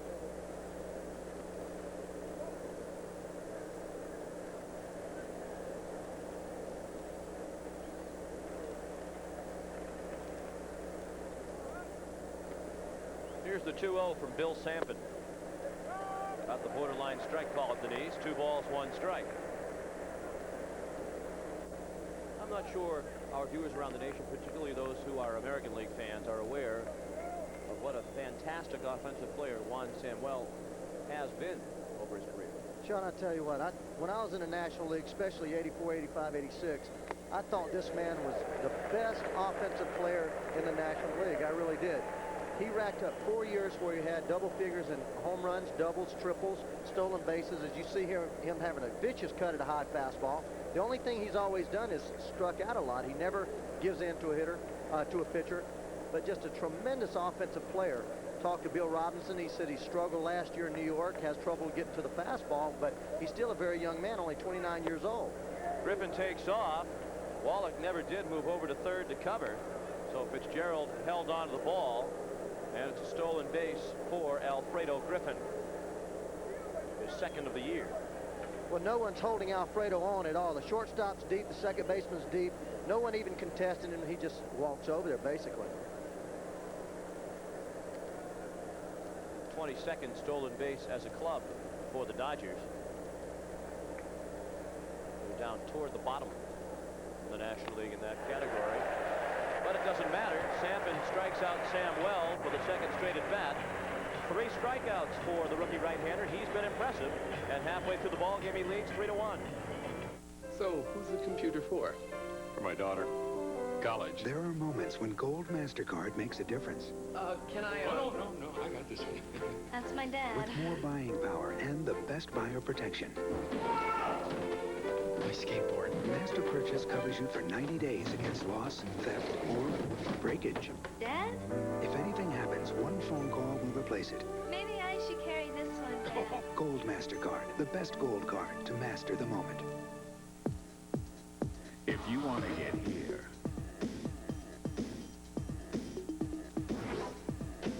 or here,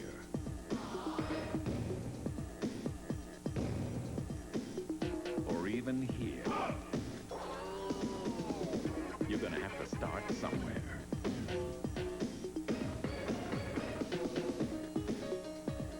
Foot Locker, where it all begins.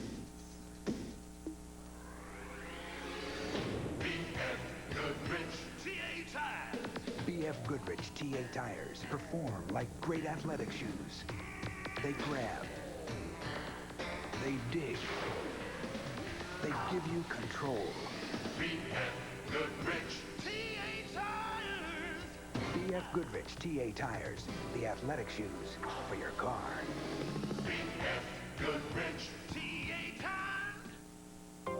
Our air conditioning? Not a day of trouble ever. Must be a good one. Must be a Lennox. Must be. Lennox Heating and Air Conditioning. Since 1895, must be a Lennox. Attaboy, Dave.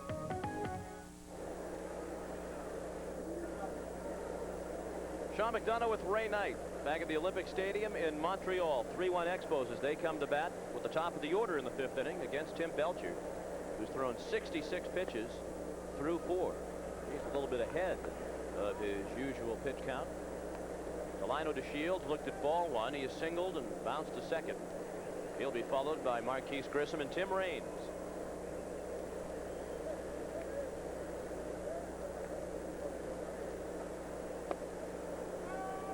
Inside part of the plate for a strike.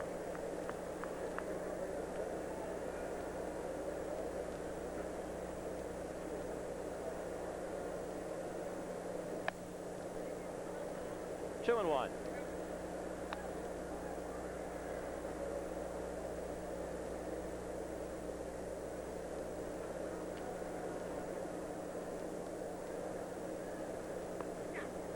And you can hear Belcher holler and disgusted himself as he missed low with ball 3. Down in the Montreal bullpen, Drew Hall is still throwing, so perhaps Buck Rogers feels that 5 innings from Bill Sampson is enough in his first major league start. We mentioned he had only pitched 10 1/3 innings through 8 appearances coming into tonight, all in relief. And Belcher makes a big mistake walking DeShields to start the inning. Back to the studio and John Saunders. Sean and Ray, the hottest hitter in baseball, didn't even play in the majors last year, was Japan. Watch Braggs go back on Cecil Fielder. It hits the top of the wall, then hits his glove, and then bounces over for the 12th home run of the year.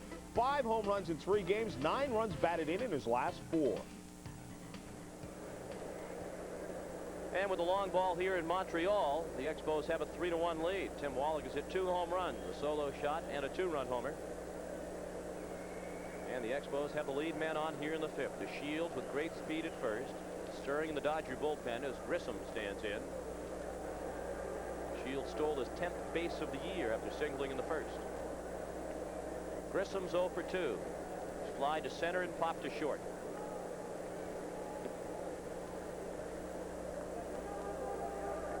Quick throw, and Shields is back safely.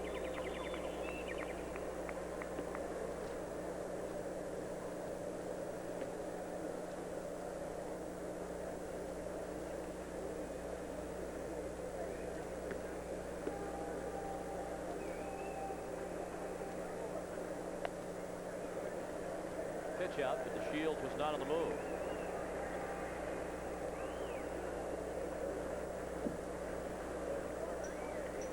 Tommy Lasorda and Ron Peronoski in the background, the Dodger pitching coach. They have double-barreled activity in the bullpen.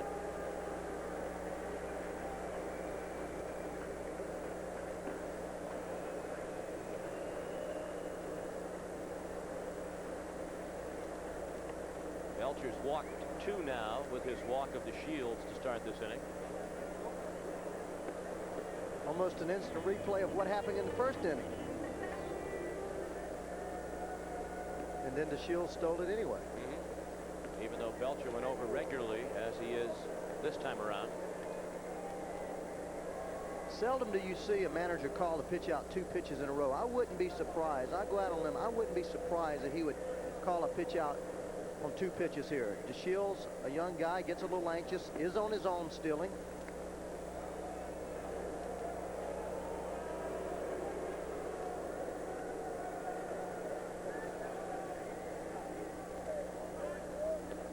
Especially when a guy is struggling. Belcher's struggling to throw strikes. It's tough to call a pitch out and get it to 2-0. Roger Craig thought last night one of the key mistakes he made in the ballgame was not pitching out with the Shields at first in the 9th inning, in a count of 2-0 on Tim Raines. Sure enough, the Shields took off with the count 2-0 and stole the base, wound up scoring the winning run. Well, like you say, you pitch out 2-0 and it goes to 3-0. First base is open. You go ahead and walk the guy and nobody's really hurt. You still have the double play in order. Here you see the quick step-off move. It's getting closer over there. Shields' legs getting a bit more weary with each return to the bag. Strike over to Grissom. 1 ball, 1 strike. You really have to have great concentration as a hitter in a situation like this. I tried hitting second behind Dave Collins in 1980 with the Cincinnati Reds, and it almost drove me crazy. 4 or 5 throws over there, and Davey taking off from second base sometimes with 2 strikes. It takes a special kind of hitter to be able to hit second behind a speedster. This was very close. It's getting closer and closer to Shields. I don't know if he's getting tired. It doesn't look like he's getting a bigger lead. Belcher's using the same move over there. He was back by his fingertips that time. Shield takes off, the pitch, a ball, the throw. They got him. Scioscia's throw right on the bag, taken in by Griffin, who put the tag on DeShields. Scioscia above 47% in throwing out runners for the season. Base is empty now with 1 out. Well, he gets a decent jump. Scioscia just comes up and throws a seed. Perfect throw to second base, right there on the money, 2 feet inside bag. And look how the shortstop catches that ball, Alfredo Griffin, on the inside of the second base bag. Too many shortstop will take the ball behind the bag. Look at Griffin in front of the bag, catching the ball and tagging him before he gets there. 2-1 pitch to Grissom, a strike. 2 balls, 2 strikes.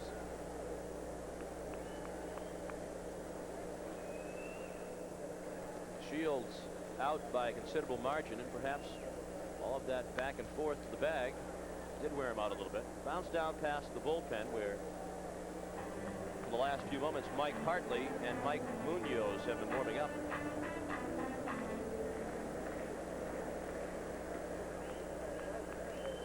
Two and 2 to Marquise Grissom.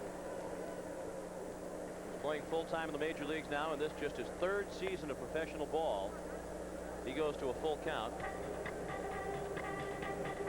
Well, right there, that shows you a good example of what we've talked about, making pitches. You don't like to go to 3 and 2. 2 and 2 is a pitch of reckoning. You try to make a pitch 2 and 2, and Belcher just hasn't done that. He's always been able to do it in his major league career by making a pitch, a pitcher's pitch on the outside part of the plate, inch or 2 from the black or off the black, up and in. But he bounced that ball almost a foot in front of the plate. Alfredo Griffin throws Grissom out by a running step. 2 outs, bases empty in the 5th. 3-1 Montreal. This game 1 of our ESPN Tuesday night baseball tonight doubleheader. The Orioles and the Angels coming up next from Anaheim Stadium. That's game 2 of the series. Baltimore took game 1 last night. They're scheduled to have Jeff Ballard on the mound this evening against Chuck Finley. They were two of the best left-handed starters in the American League last year. Tim Raines 0 for 2 tonight on a couple of fly balls, one to right, one to left. Pulls a bouncer foul into the Expos dugout.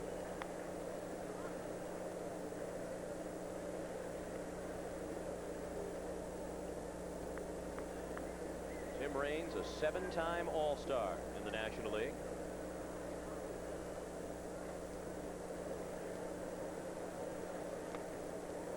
He's in the hole, no balls, 2 strikes. He made it 7 straight seasons up until 1987, but he has not gone to the Midsummer Classic over the last 2 years. He was the MVP of the '87 All-Star game. 1 ball, 2 strikes. Belcher started him off with 2 split fingers. We haven't seen too many of that. It's his off-speed pitch. He throws it at his changeup, then came back with a fastball away. Check swing. The field down to third. It's a strike, says Jerry Lane. Raines can't believe it. And from here, in all candor, it did not look like a strike, but the replay will... what do you think? Well, I don't think he swung. I tell you, they slow that thing down so much, and they call that a strike all the time now. Yes, indeed they do. After 5, 3-1 Montreal. Dutch Boy paint is now on sale at Sears. Save $3 a gallon on flat finish interior or exterior paint. Now through Saturday only. From out of the west, in a cloud of dust and a mighty... Great Scott. I know, this is heavy. This summer, Doc's living in the past. That's right, Lieutenant! But he's about to be history. What kind of a future do you call that? I'm going back to 1885, and I'm bringing you home. They've saved the best trip for last. Marty makes a name for himself. What's your name, dude? Eastwood. Clint Eastwood. What kind of stupid name is that? Doc meets his mate. You saved my life. I'm proud at your service. And Tannen meets his match. I'll hunt you and shoot you down like a duck. It's Dog Buford. Shoot him down like a dog. Michael J. Fox. Where'd you learn to shoot like this? 7-Eleven. Christopher Lloyd. Is this a holdup? It's a science experiment. And Mary Steenburgen. I never ever met a man like you before. Gentlemen, excuse me, but my friend and I have to catch a train. This summer, Steven Spielberg and Robert Zemeckis invite you. Come on, Marty! To the rousing conclusion of Back to the Future.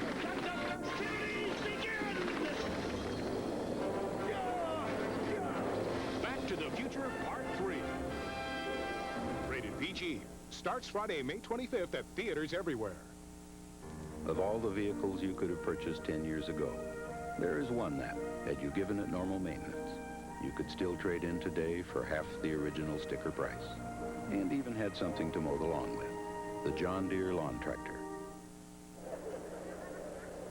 New pitcher for the Expos as we go to the 6th. Drew Hall, the lefty, with ball 1 outside. Hall on after 5 superb innings from emergency starter Bill Sampson.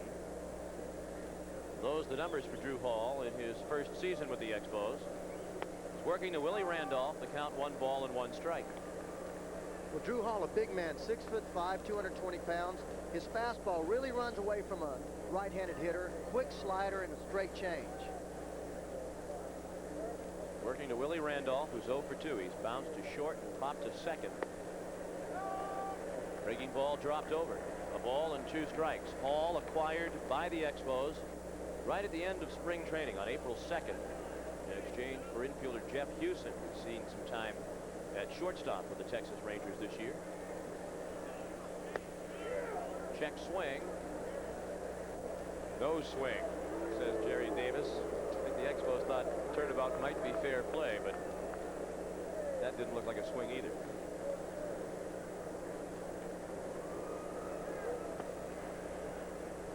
Full count now. Randolph, Daniels, and Brooks to hit in the 6th. The Expos lead 3-1. Sampson worked 5 innings, allowed just 4 hits and 1 unearned run. He didn't walk anybody. and struck out 3 while throwing 78 pitches. Fouled straight back. But I guess this year, now that the rosters are back to 25 men,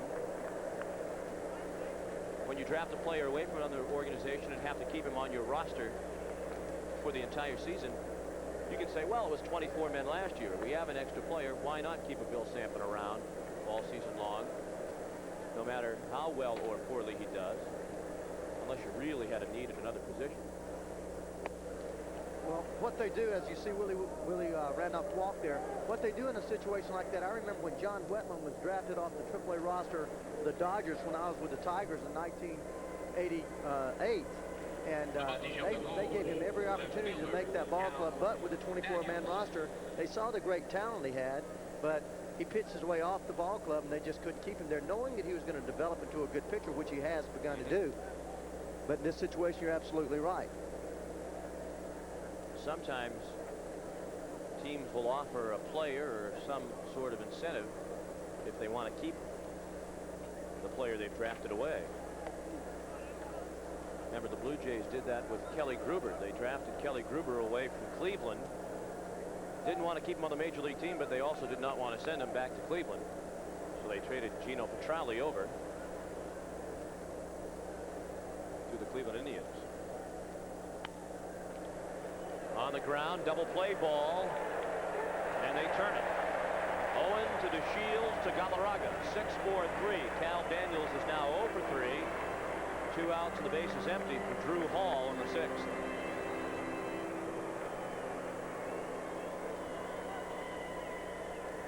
Le voltigeur de droite, right fielder, Hubie Brooks.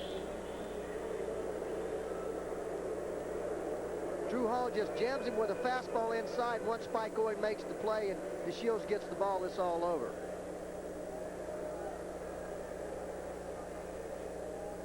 Now Hubie Brooks, who again hears mostly boos as he stands in. And here's a big cheer as he swings and misses. Well, Hubie's really changed as a hitter since I played with him when he was with the Mets. Basically, he was an inside-out right field type hitter. As he got older and learned to pull the ball, he became a home run threat and a big RBI man when he was here in Montreal. 1 for 2 tonight with a single to center his last time up. He was caught trying to steal. 1 ball, 1 strike.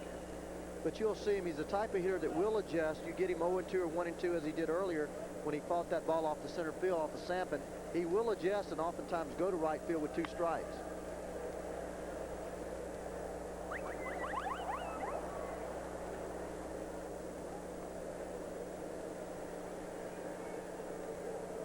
One and 2 the count now. That's the background Ray Knight was talking about for hitters. A lot of open space. Dead center field here. Ball tried to nibble at the outside corner and miss. 2 balls, 2 strikes. The Expos are for sale. You want to buy? No, thank you. I don't have that kind of money. I don't know. 2-2 pitch. Popped up near the Expo dugout. That'll find the seats.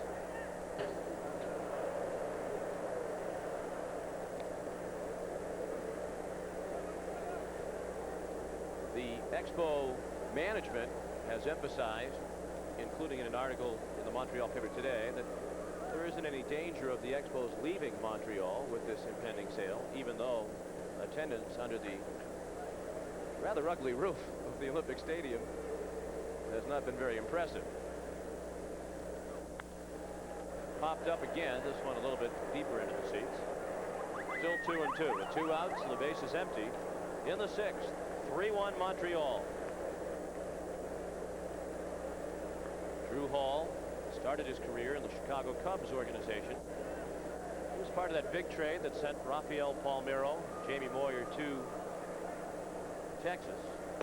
Brought Mitch Williams to Chicago. He strikes out Hubie Brooks. His first strikeout. That's all for the Dodgers in the 6th after 5 1/2. It's the Expos 3 and the Dodgers 1. Mary Brody won't feel the tiny lump in her breast for another 2 years, but she'll discover it tomorrow. after her first mammogram, thanks in part to a new X-ray film created by DuPont that makes it safer to start mammography early. And for Mary, early detection means a 2-year head start on the rest of her life. At DuPont, we make the things that make a difference. Weeds, no problem. Kill weeds and grasses, roots and all, with a shot of Roundup. For driveways, patios, fences. Make weeding easy. With Roundup, nothing kills weeds better. Call now and you can have 13 weeks of the Wall Street Journal and this valuable 120-page guide to understanding money and markets. That's 13 weeks of the Journal for the news and ideas you need every business day. And this guide free, which tells you everything you want to know about money and markets. Now for only $34. Call toll-free 800-548-0100. Today's Wall Street Journal. Faster, tougher, smarter. Call 800-548-0100 now. Pronto Auto Parts. From coast to coast, your local Pronto Auto Parts store features friendly service and quality auto parts at lower prices. Pronto's A1 remanufactured replacement parts are an economical and reliable alternative for your foreign and domestic car or truck. Quality and dependability are engineered into every Pronto A1 product, and most products have a limited lifetime warranty. When you need to know about auto parts, ask the pro at Pronto. Let's check the American League scoreboard, then get you back to Montreal. Cleveland and Minnesota, Dan Gladden, home run, tied the game at 5. Kansas City and Texas, Nolan Ryan lasted just 2/3 of an inning, gave up a grand slam to Gerald Perry, his shortest stint since September 19th, 1988. Let's get back to Sean and Ray. Very uncharacteristic of Nolan Ryan, as John points out. And a lot of happy hitters in the Kansas City dugout. Delighted that Nolan's out of there after 2/3 of an inning.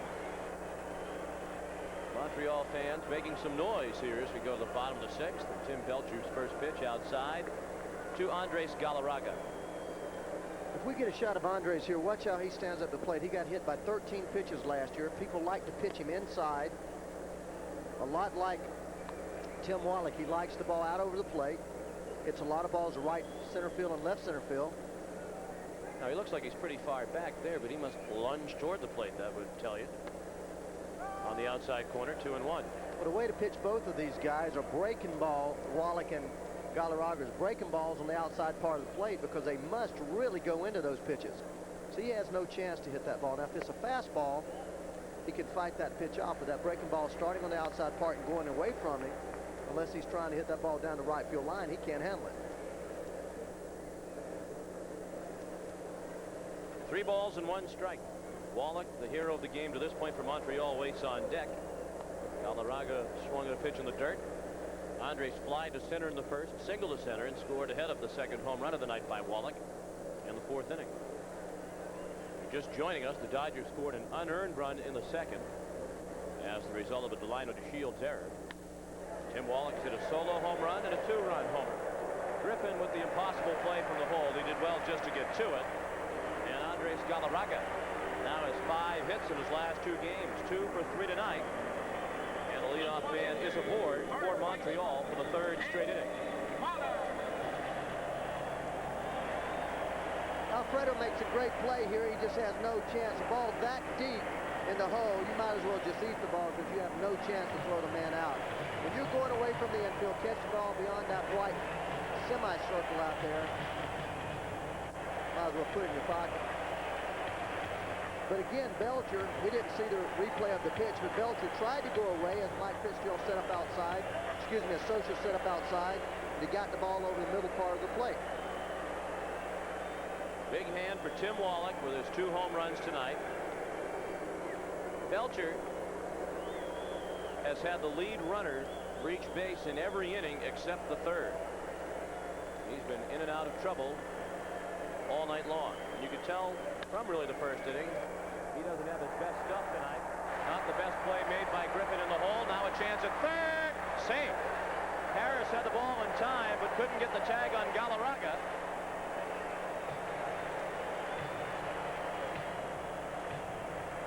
Base hit for Wallach, and an error on Griffin. allowing Galarraga to go to third. Well, this overspin got Griffin there. When the ball's hit like that, you hook it down that third base side, the ball has overspin on it, and the overspin bounded over Griffin's glove. He got the ball quick enough, but Galarraga, using the slide going away from Harris, was safe. He missed the tag. You see right here. Good call by Jerry Lane.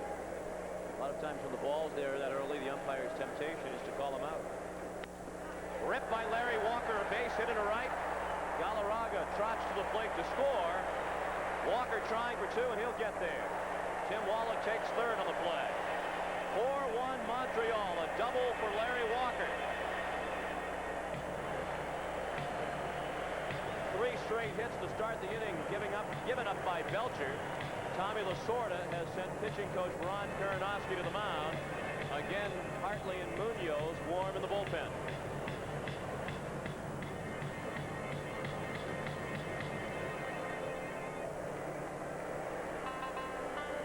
And there will be a pitching change. Tim Belcher in danger of suffering his first ever loss to the Montreal Expos. He came in 3-0 lifetime against them, but Montreal leads 4-1. And we'll be back on ESPN right after this.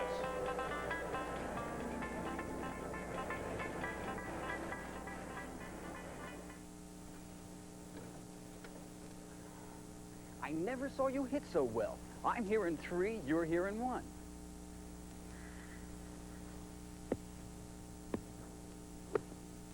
Ah, Bill. Yeah, how'd you do, Jack? In and 3, out in 3. What are you doing? You're playing your best golf, and every time I look up, you're staring at TV. Saturday cartoons make you so good? It's a special Golf Digest instructional video. The Golf Digest schools pulled 10 instant golf lessons from their 10-cassette collection. Graphics, instruction, real professional advice, 10 instant lessons? A half hour of the best stuff for a golfer. It's priceless. It's free. Free? With my subscription to Golf Digest. Get a full year of Golf Digest for $19.77. Call 800-367-5800 now and get our free half-hour instructional video with your paid subscription. Call 800-367-5800 now.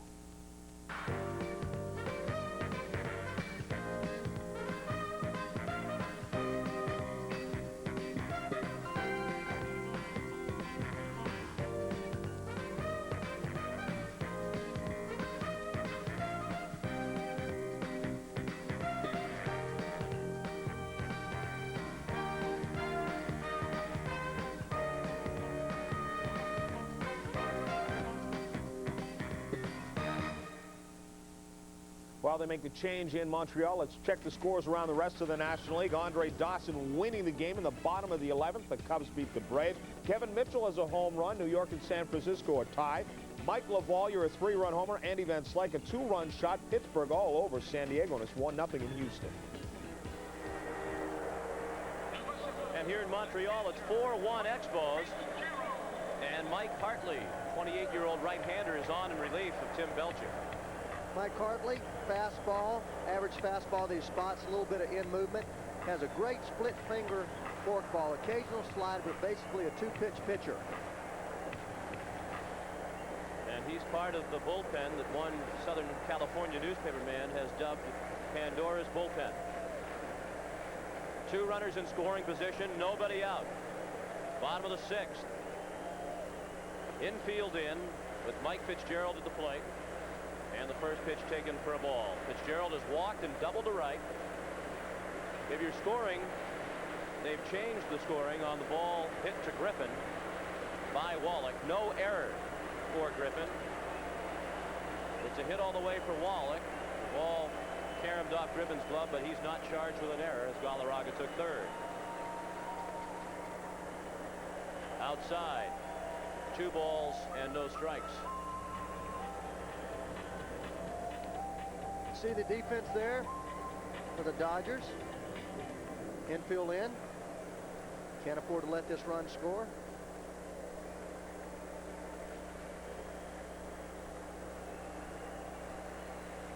Mike Hartley from Hawthorne, California. Nips the outside corner. 2 balls and 1 strike.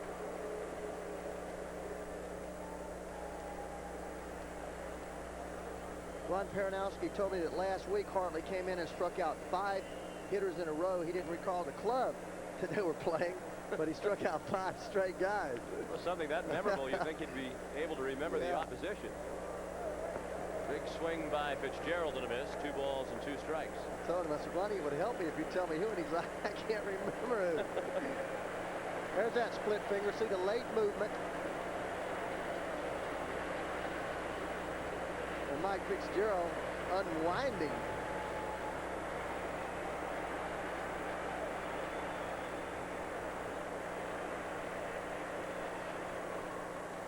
Spike Owen is on deck. The 2-2 pitch. Low and away.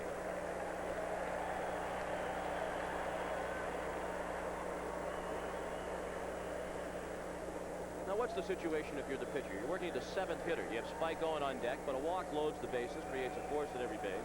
Then the pitcher after Spike Owen. You still have to make a pitch in this situation. You don't give in to Mike Fitzgerald. You know what your best pitch is. You try to make a pitch to the corner of the plate somewhere. You have first base open. You certainly don't want to groove a pitch right there. Tough pitch from Hartley. He comes on with a big strikeout of Fitzgerald. Because now they can walk Spike Owen if they want to get to the pitcher's spot. They sure can, and what happens, even if they had to walk Fitzgerald, they're taking a lot of pressure off the infield. He goes with a fastball here on the outside part of the plate. Just a perfectly located pitch. There's nothing Fitzy can do in that situation. The Dodgers will intentionally walk Spike Owen. And I imagine that, we'll see a pinch hitter here.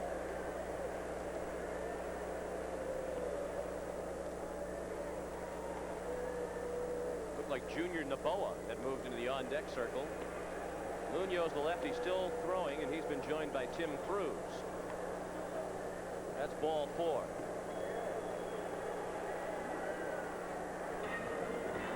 Naboa was in the on-deck circle, but he's gone back to the dugout. Drew Hall came out with his jacket on and a bat in hand, and he's gone into the dugout. And it looks like Hall will hit for himself. Apparently Buck Rogers with the 4-1 lead will stick with Hall. And he went deep into his bullpen, we should point out, last night.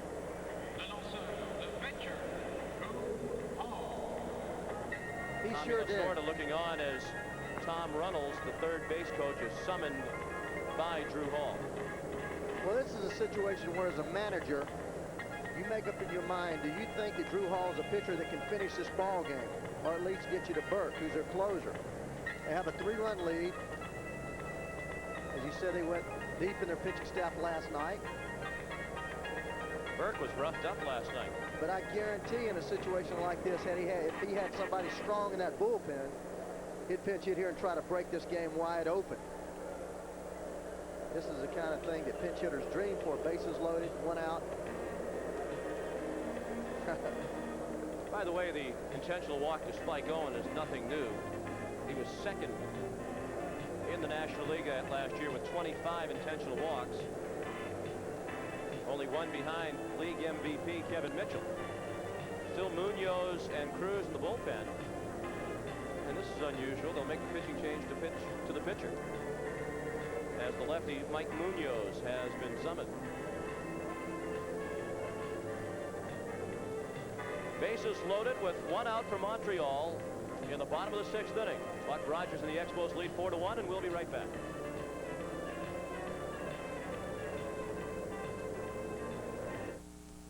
Your Mitsubishi Motors dealer is bursting with ways to help save you money on all our award-winning cars and trucks. During our inventive incentive deal days, savings keep getting higher and higher with cash rebates up to $2,000. Or take advantage of factory-to-dealer incentives and special value packages on your favorite options. We're inventing incentives all over the place. So come in now while the savings are in the air. See for yourself just how high we'll go.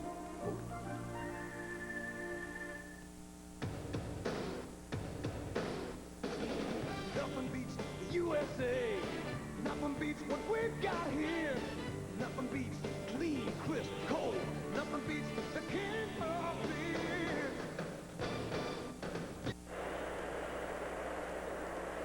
Well, an interesting pitching change, Ray. Well, you know, he's got the left-handed hitter, Drew Hall, and you got Shields up next. what happens in this situation, you're basically wasting a pitcher unless Drew Hall is an outstanding hitter. He bunts down the first baseline foul. Or Mike Munoz may be an outstanding fielder. Tommy maybe just taking the situation, knowing DeShields is on deck, the left-handed hitter, put Munoz in here and going with all the percentages.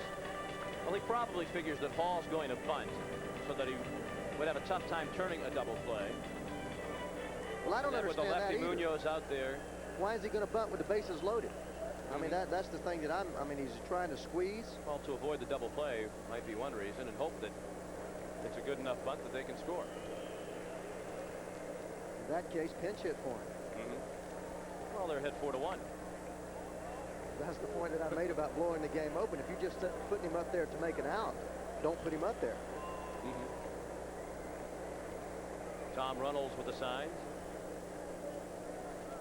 Well, I think had they not used several members of the bullpen last night, he might have pinch hit. But with the 4-1 lead already and with the bullpen a little bit thin, particularly since Sampson had to come in and start on an emergency basis, he'll take his chances with Drew Hall already leading 4-1, and the count is 2 balls and 1 strike. What do we know about Mike Munoz? Well, Mike Munoz has a fastball that sinks and runs away, curveball, slider. Ron Paradowski told me he has a lot of trouble throwing strikes, and he has to get a little bit of confidence in himself. This is the type of situation where you learn in a hurry.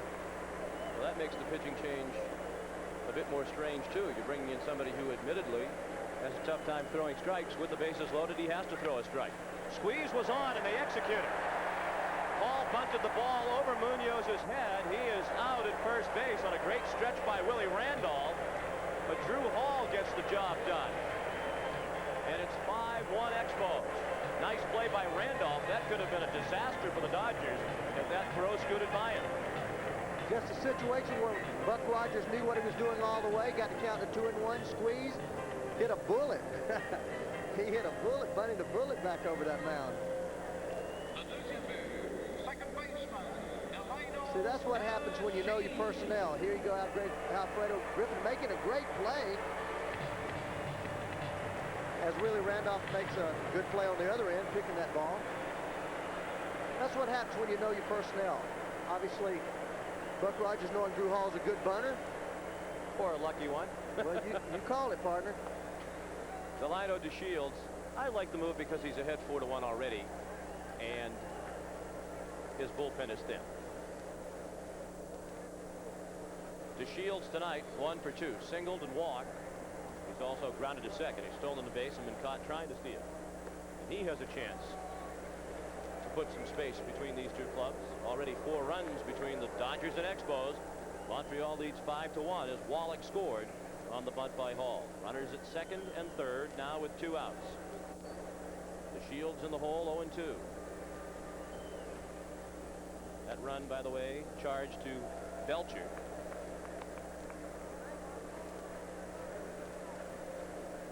Runner at third now, Larry Walker. And at second, Spike Owen.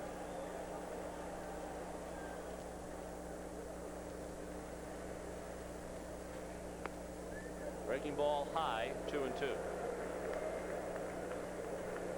We mentioned, as you look at Marquise Grissom in the on-deck circle, we mentioned the nickname put on this bullpen, Pandora's bullpen. Late swing and a foul away. The bullpen at the moment for Tommy Lasorda is Munoz and Hartley, who you've already seen, Tim Cruz, Don Ossie, and Ray Sirich. Now, of course, they'll have Jay Howell back, they hope, fairly soon. Well, they do, and we mentioned Pat Perry, Jim Gott. So the guys that they really were counting on, obviously Jay Howell being their stopper, and then Jim Gott, the acquisition. And they actually acquired Don Ossie to be the setup man to take the place of Alejandro Pena, and now he's thrust into the situation of being a stopper. Tommy's not too happy. No.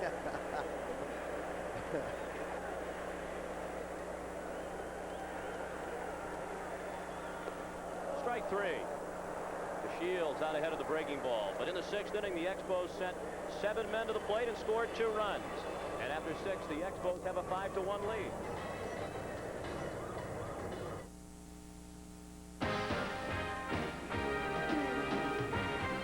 ESPN Baseball Tonight, brought to you by Mitsubishi, bringing you a full line of award-winning automobiles. See them all at your Mitsubishi Motors dealer. By Pronto, featuring quality auto parts at lower prices.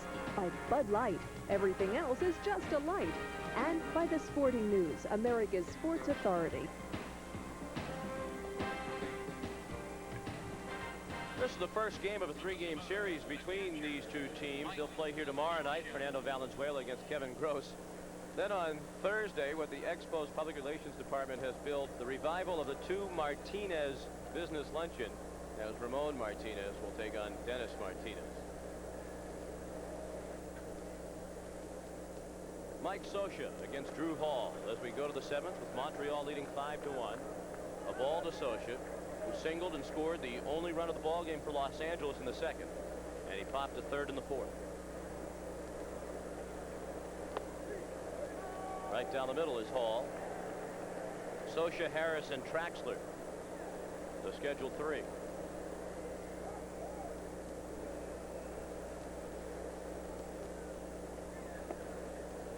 Tough pitch inside corner. 1 ball and 2 strikes.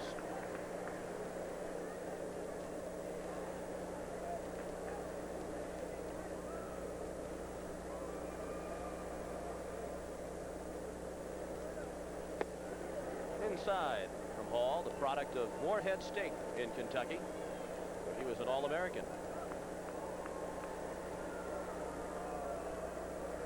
He was the left-handed pitcher on the Sporting News All-American team in 1984. College coach, former Major League pitcher Steve Hamilton. He strikes out Scioscia. Back to the studio and John Saunders. In Milwaukee, the Tigers and the Brewers, Frank Tanana to Paul Molitor. He gulps this one off his shoe tops.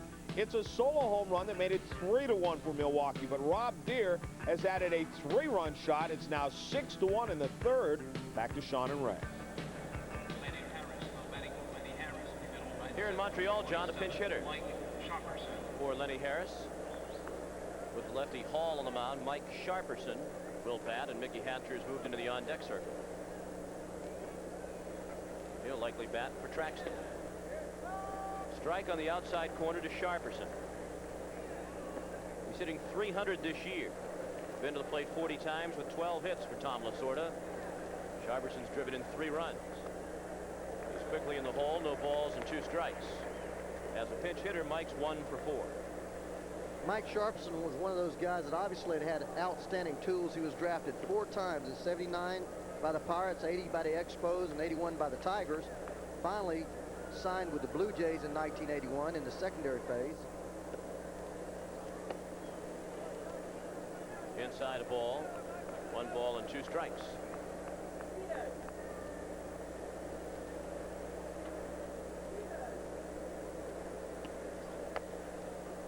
Foul away to the first base side. Throw back to the mound, got away from Drew Hall. 5-8-1 for the Expos. 1-4-0 for the Dodgers. Buck Rogers munching on those sunflower seeds. Is that a favorite of yours? It sure was. I didn't chew tobacco. Up the middle, tough play for DeShields. Got him. Terrific play by Delino DeShields behind the second base bag.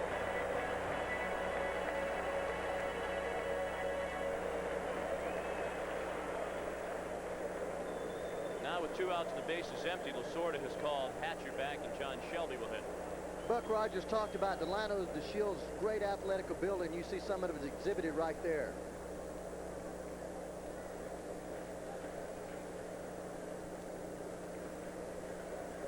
He's made 2 excellent plays tonight. Contrast that to his errors. If you look at other scores from around Major League Baseball tonight, John Shelby is the pinch hitter. He's hitting just .143 this year. He's been up 7 times with 1 hit. 6 of those at bats as a pinch hitter, and his only hit came in a pinch hitting role. He's batting for Traxler, who went 0 for 2.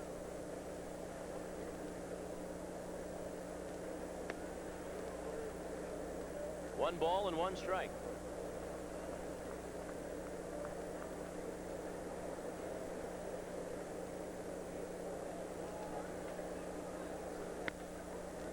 Down to third. Wallach right at the bag.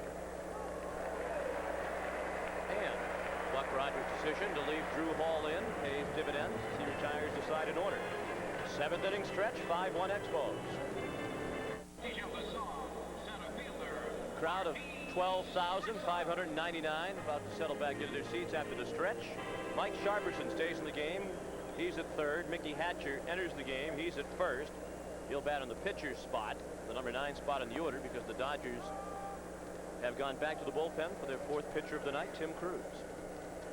Tim Cruz, right-hander, 6 foot, 195 pounds. Spots fastball, moves just a little bit, splits finger, curveball, slider. This is the type of guy that has to have real good control. Fastball 85, 86 mile an hour.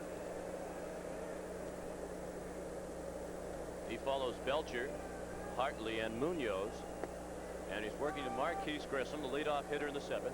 Montreal leading 5-1. Ball and 2 strikes to count to Grissom, who's 0 for 3 tonight. He's flied out twice, grounded out once. He'll be followed by Raines and Galarraga. Fastball. Cruz held on to it a little bit too long. 2 balls, 2 strikes.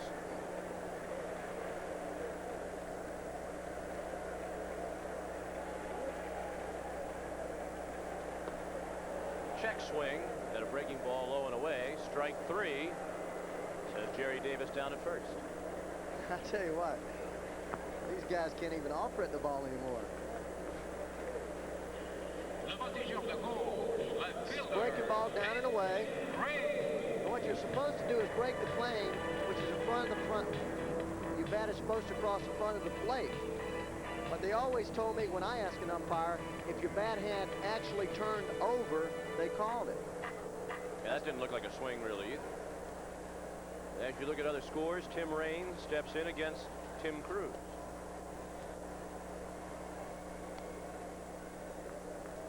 Strike 1 to Raines. He's 0 for 3 tonight. A couple of fly ball outs and a strikeout.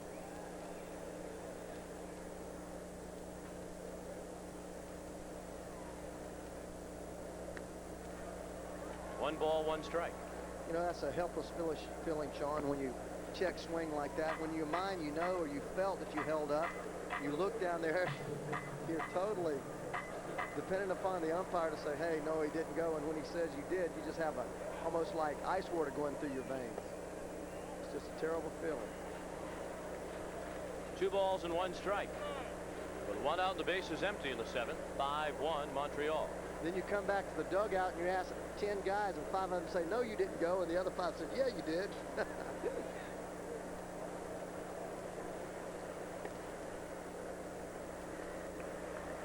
3-1.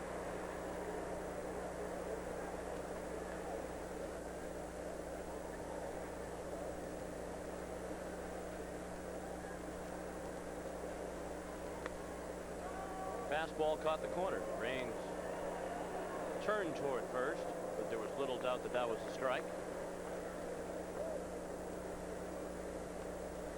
Galarraga on deck. Up the middle, base hit.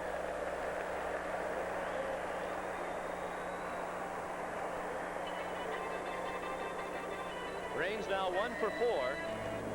First hit given up by Cruz, the 9th hit given up by Dodger pitchers tonight. And here's Galarraga. Couple of singles, 1 to center, 1 an infield single. After a fly to center his first time up, and he scored 2 of the 5 Montreal runs.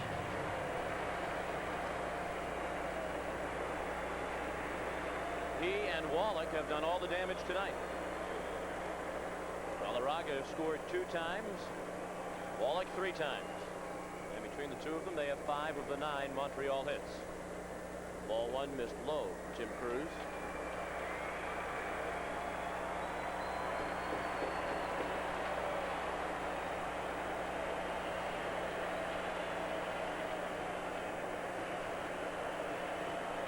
Raines takes off. Scioscia's throw hits Raines off the helmet and carries out into center field. Raines rounding third is being waved in, and he will score as Samuel misplayed the ball in center field.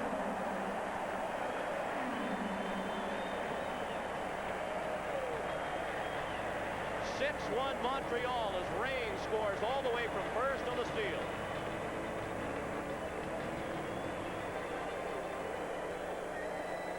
Fastball down and away. Socha comes up, makes a good strong throw, just hits Raines right in the batting helmet. Ball caroms out to the outfield, and because of that great speed, it forces Samuel to do something a little rushed. That's what that speed does. It creates runs for you. And that's why Buck Rogers really likes this Montreal Expo ball club. With Grisham, DeShields, and Raines at the top of the order, there's nobody other than maybe the Cardinals that can match up to them speed-wise. The scoring, an error for Socha after the stolen base by Raines, and an error on Juan Samuel. So a stolen base for Raines is 11th of the year, then the 2 errors. And it's 6-1. Galarraga toward the gap. That's in. Brooks plays it off the fence. Galarraga into second. 3 hits for the second time in as many nights for Andres Galarraga.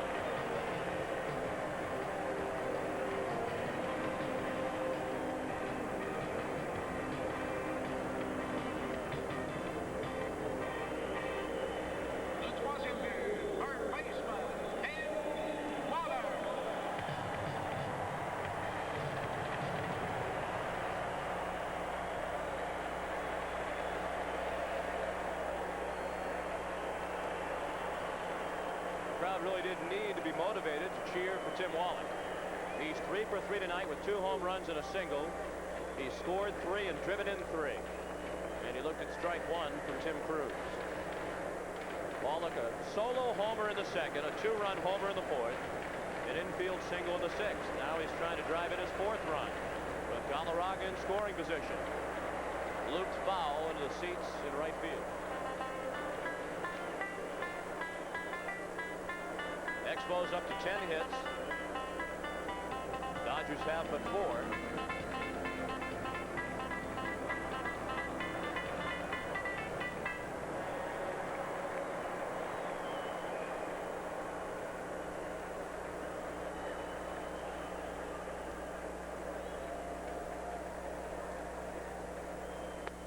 Fastball outside. 1 ball, 2 strikes. Larry Walker waits on deck.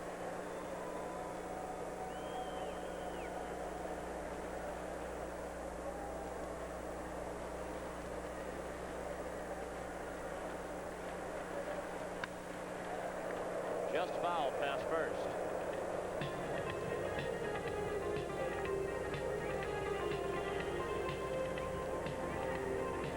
Sean McDonough with Ray Knight at the Olympic Stadium in Montreal. Game 1 of a 3-game series between these two teams. And the Expos enjoy a 6-1 lead. Los Angeles jumped off to a 1-0 advantage. But the Expos, thanks to the heroics of Galarraga and Wallach, have responded with 6 unanswered runs. Wallach strikes out. Pitch was in the dirt. Socha throws down to first. 2 strikeouts in the inning for Cruz. Galarraga at second now with 2 outs. Right fielder, Larry Walker. Here's Larry Walker, who drove in a run last time up with a double to right field. We mentioned earlier he's the 5th Canadian citizen to play for the Montreal Expos. He's from British Columbia. He looks at a ball low.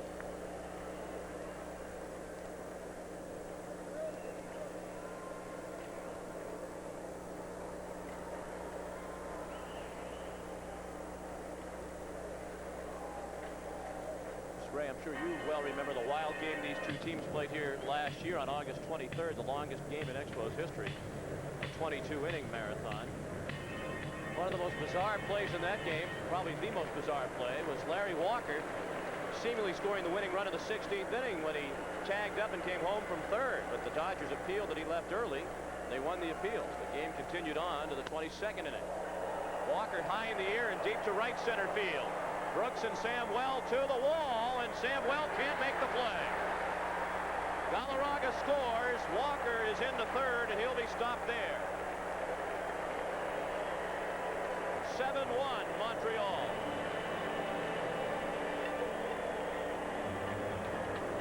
The Juan Samuel talking to Joey Amalfitano says that he runs along with the baseball. As you see him there, he's running along with the baseball. What you have to do is not drift with the ball. You get yourself in position, stop, and catch the ball. He's running right along with that baseball about half or three-quarter speed. And as a result, he's running on his heels, his eyes are bobbing, and he misses the ball. His second error in the inning. Third Dodger error in the inning. It's a three-base error, no RBI for Walker. The fans are probably wondering, why is Juan Samuel an outfielder? He was an infielder for so long, and we heard of his struggle when he went to the outfield over the last year or two. Well, they've talked about moving him to second base, but they have Willie Randolph there, and Willie Randolph's an integral part of this ball club. I think he's probably a better second baseman due to the fact that he gets to a lot of ground balls because of that great speed, but he just has not gotten comfortable in the outfield. And it's just the way he fits in on this ball club. Fit in with the Mets because they were trying Jeffrey. Jeffrey's at second base, and he definitely could play second base for someone.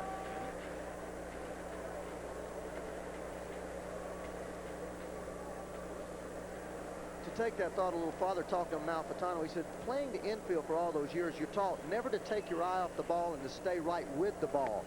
And in the outfield, sometimes when you're going back on the ball, you have to take your eye off the ball or you're not going to catch it because you can't catch up to it. Samuel on a lot of balls over his head this year.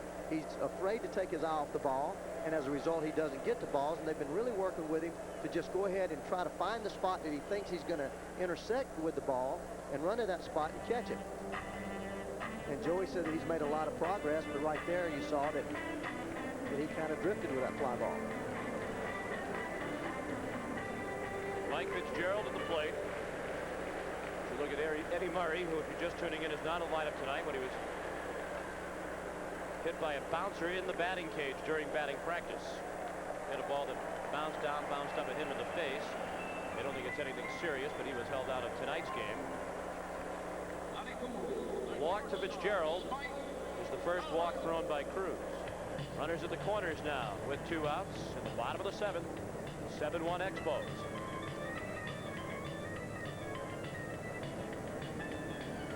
Cruz hasn't exactly dazzled, but he's been victimized certainly by the 3 errors in this inning. Spike Owen 0 for 2. He was intentionally walked last time up. And Cruz comes right down the middle with strike 1. Sean, a lot of times when you start getting hit with your fastball, the first thing you do is go to your second and third pitch. And it's not because you're throwing the fastball that you're getting hit, it's because you're not locating it properly. Tim Cruz went to nothing but put fork balls to Mike Fitzgerald and bounced all those balls, but he just has to start locating that fastball. There's another fastball right over the heart of the plate. And down the left field line, no chance for Cal Daniels. And a count of 0-2 to Spike Owen. Larry Walker, the runner at third. Mike Fitzgerald at first. With 2 outs, 2 runs in. Here in the 7th.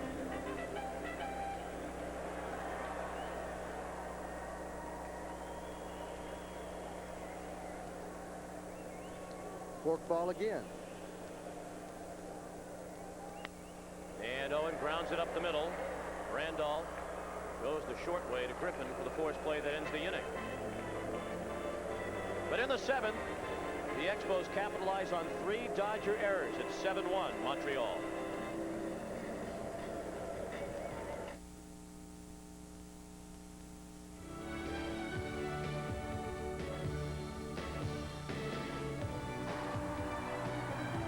With the series even at 2 games apiece, Tommy Lasorda and Expos manager Jim Fanning look on in the 9th as Rick Monday steps up with the score tied at 1. And in dramatic fashion, Monday hits what would become a pennant-winning home run, giving the Dodgers their 3rd National League title in 5 years.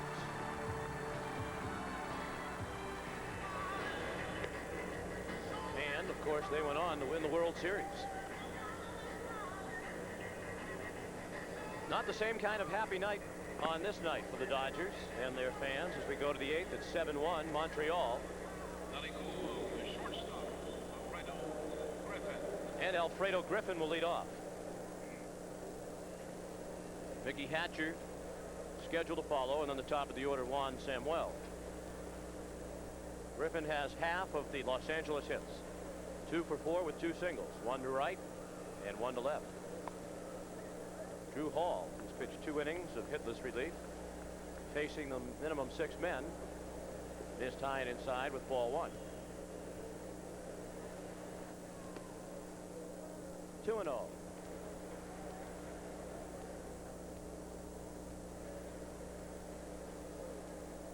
Hall's walked 1, and that's been his problem throughout his career. Control trouble.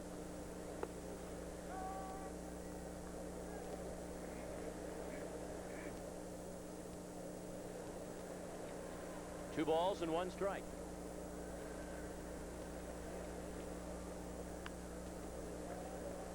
Last year, while pitching for the Texas Rangers, 58 in the 3rd innings, Hall walked 33. Year before that, in about half a season with the Chicago Cubs in 88, 9 walks and 22 in the 3rd innings. Coming into tonight, he had walked 9 and 17 in the 3rd innings.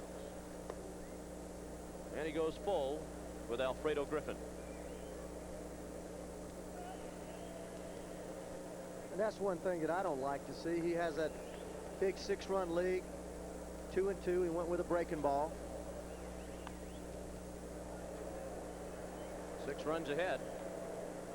Might as well throw it over the plate, make them earn it. You're going to have to do a lot of hitting to catch up pick up those 6 runs back. And so often you have a guy that get out there and he walks a couple of guys, guy makes an error, and somebody jolts one, all of a sudden it's a new ball game. Go right at those guys when it's 2-2. Griffin, nice play by Galarraga. That's what they're out there for. Back to John Saunders in the studio. In Houston, the Phillies' Dennis Cook looking for his 5th win of the year. Glenn Wilson right off his glove. Ken Caminiti comes in to score. They try and get him at the plate, but he's in there easily, 1-0. It's now a 1-1 game. Let's get it back to Sean and Ray. 1 out in the top of the 8th. On the play by the Gold Glove winner down at first, Andres Galarraga. He won his first Gold Glove last year. Mickey Hatcher up for the first time tonight. Spins it towards second. Bobbled by DeShields. He had plenty of time to throw Hatcher out.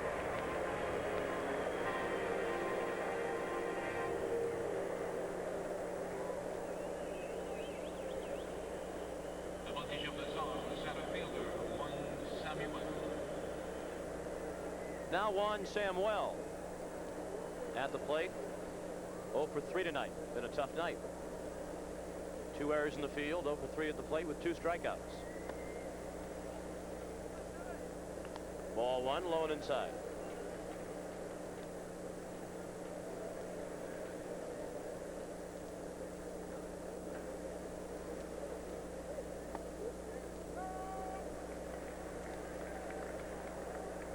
One and 1 now to Samuel.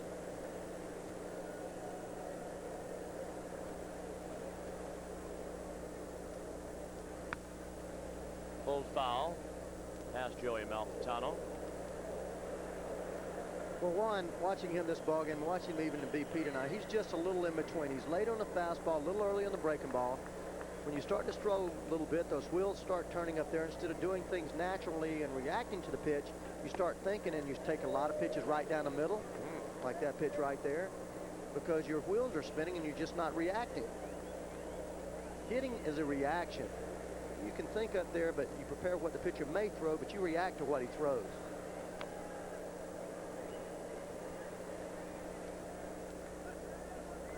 You can see the frustration in Samuel as he walks around. Not the pitch he just fouled off, but the previous pitch. That was a tough pitch to take. Right down the middle with a whole heck of a lot on it. The 1-0 pitch. The 1-0 pitch the same way, right down the middle of the plate, and it's just telling me he's looking for pitches instead of just looking for the ball. Ripped foul past third this time.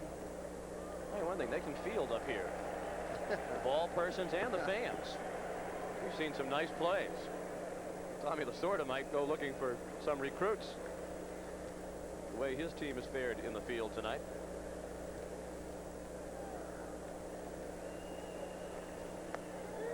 Strike 3. Samuel strikes out for the 3rd straight at bat. To the bottom of the 8th. 7-1 Montreal.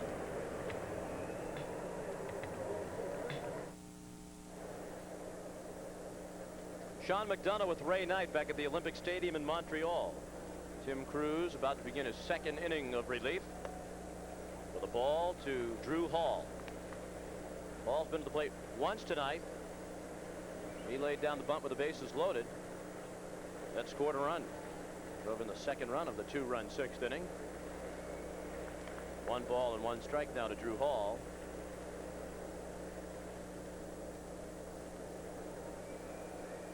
Hall had not been to the plate this year.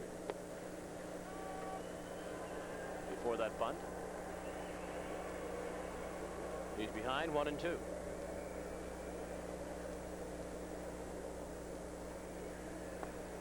One and 3. He says throw the ball. Those pitchers, they don't like it. He wants to hit a fastball. Come on, Timmy, you got to throw him a fastball in that situation, not that nasty split finger. Well, do you think Drew Hall would throw him all fastballs if Cruz came up? Shoot. Throw him everything but the kitchen sink. That's right. Here's Delino DeShields, 1 for 3 with a single his first time up. He's also walked and stolen a base tonight. Strike 1 the count.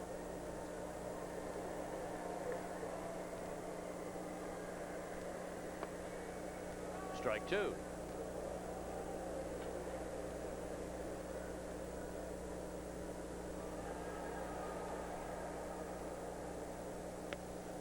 And that didn't miss by much.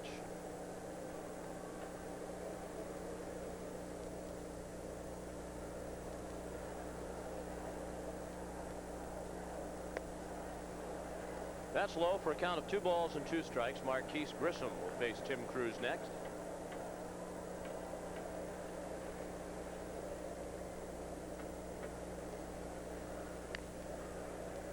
And we remind you that coming up in about 15 minutes, it's the second game of our ESPN Baseball Tonight doubleheader. The Orioles and the Angels from Anaheim Stadium. Chris Berman and Tommy Hutton on hand to call that one for you.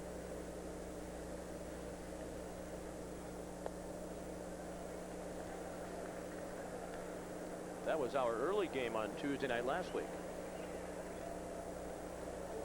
Won by the Angels 7-1.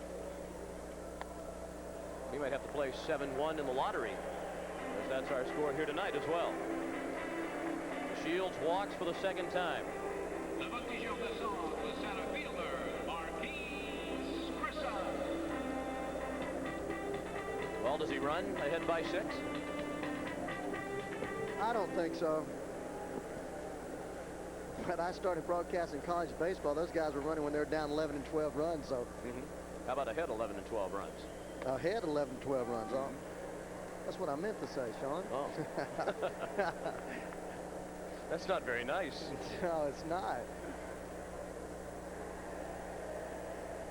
Well, you have those bitter rivalries in college athletics. Imagine if you had Oklahoma playing Oklahoma State. They'd run all night if they could. And there are many of those kinds of rivalries, as everyone knows, around college baseball. 1-1 the count to Marquise Grissom. He and Owen, with the exception of the pitchers, the only Expo starters without a hit tonight. You know, talking about that, when I came up, if guys ran when you had more than 5 runs, somebody got drilled. I heard Whitey Herzog say, well, look, games change. These guys make their living with their legs. If they're up 5, 6 runs and they can steal a base, they should do it. A guy, when he's hit 4 home runs, doesn't go up there next to his bat, not trying to hit a home run. Grissom legs it out, so he joins the hit parade. Infield hit. The Expos have had a bunch of those tonight. That's their 3rd infield hit. Well, once this ball bounces the second time, you're not going to throw Marquise Grissom out. He is by this bag by 3 or 4 steps. You don't even see him in the camera. And that's why they try to get a guy like him that can run that well to hit the ball on the ground, take advantage of his speed and the AstroTurf. Now Tim Raines with 2 on and 1 out in the 8th. Montreal leads 7-1. Expos have scored 2 runs in each of the last 2 innings, and they're threatening again. Ball 1 low.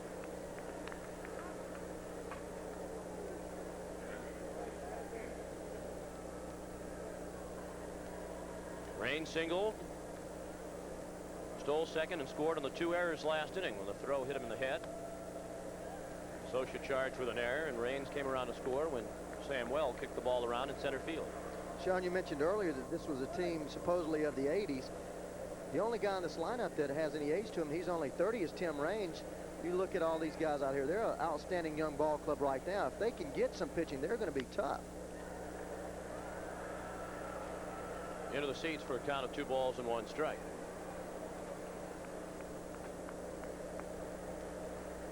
And like DeShields said last night, he thinks the key is Galarraga.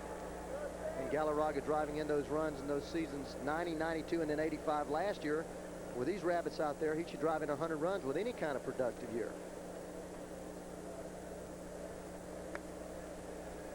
Well, Raines and Wallach are a couple of players who have stuck around, but lately a lot of players, as Montreal Expos, who have had the opportunity to exercise free agency, have chosen to leave Montreal. It's been tough for the Expo organization to keep players here. Well, it has been. They talk about the economy and the fact that with the taxation up here, they get basically double taxed. I remember Gary Carter used to talk about that. And being away from home, when you're from the States, you like to play at home and visit the cities and be there consistently. I played AA baseball up the road here about 2.5 hours at Three Rivers, Canada. It was a big adjustment for me, the French-speaking people there. I didn't even know how to order dinner. Don't know how to pay for dinner either. Just kidding. You are very generous, so just in case anybody out there in TV land is wondering, you are very generous when it comes to picking up those checks.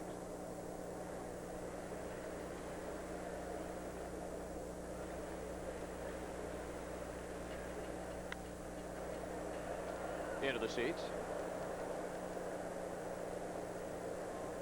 3 balls and 2 strikes. Mentioning the loss of all the free agents, we were told that they have 10, the Expos have 10 of the top 53 draft choices in this year's draft. So you're talking about good young talent. They have a chance to put a lot of potential big leaguers on that roster. Randolph, high throw to Griffin, safe at second, safe at first. Hatcher couldn't handle a throw, it went into the dugout, and a run scores. This has turned very ugly for the Los Angeles Dodgers. Would have been a tough double play with Raines running, but at the very least they should have had 1 out and no run in. Now it's a run in. They didn't record an out, and 2 men are in scoring position. Again, I think speed just puts pressure to defense. Alfredo Griffin, wanting to turn to double play, would not have had it. Comes across the bag a little bit, cheats. A little high throw there. He, good gracious, cheating about 4 feet. But that's what that speed does. You saw Samuel charge that ball with Raines when the ball hit off his helmet at second base. Just puts that pressure on the defense, and you feel it, believe me. 8-1 Expos. 2 more men in scoring position for Galarraga. That'll get a run in. Randolph throws Andres out. Scoring on the play, Marquise Grissom. And it's 9-1 Expos. A little confusion out there. Willie Randolph saying, what about the force out at second base? He didn't even know that he didn't call him out. And that was a good call, too, by Paul Runge. Willie started to run off the field. He says, hey, I thought you called him out at second.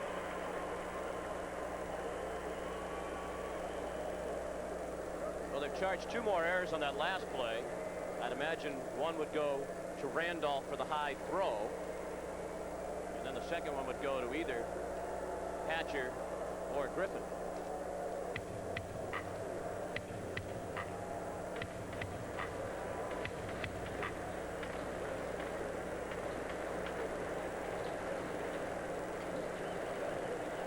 Here's Tim Wallach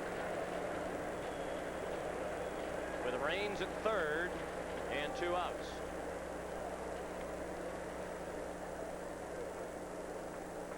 Wallach 3 for 4 tonight, 2 homers and an infield single. He's driven in 3 and scored 3. Tim Cruz, this is low and away, 1 ball and 1 strike.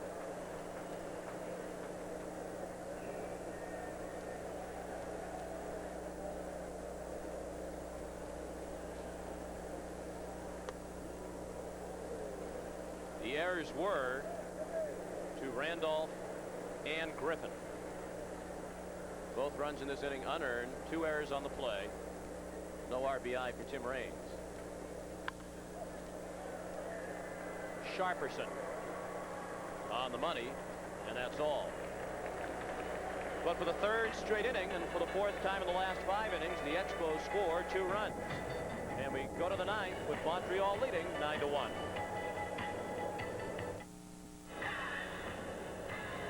This copyrighted telecast is presented by authority of Major League Baseball. It may not be reproduced or retransmitted in any form without the express written consent of Major League Baseball.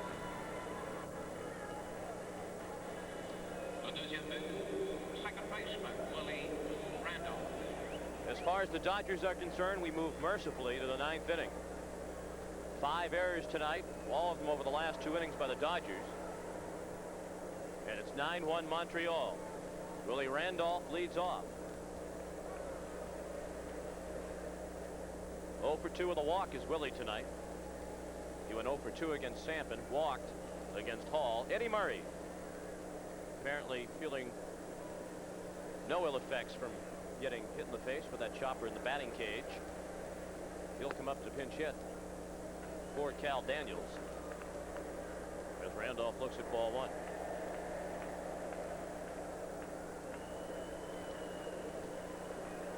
Drew Hall trying to pick up his first save as an Expo. He watches Randolph single to right field.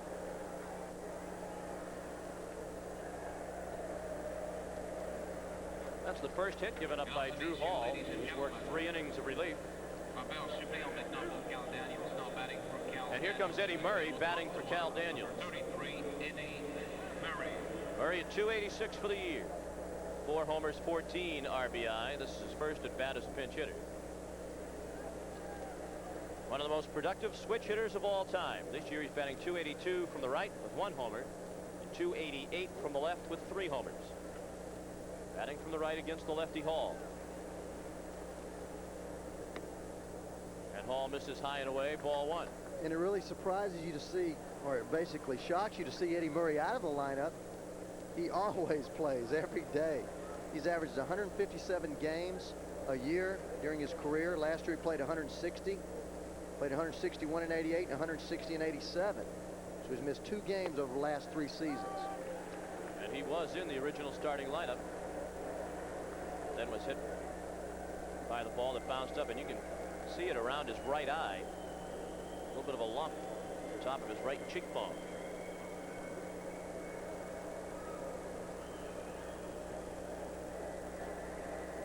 Pitch to number 33. Pulled foul. We mentioned his efficiency as one of the best switch hitters of all time. He's 3rd all time in RBI among switch hitters.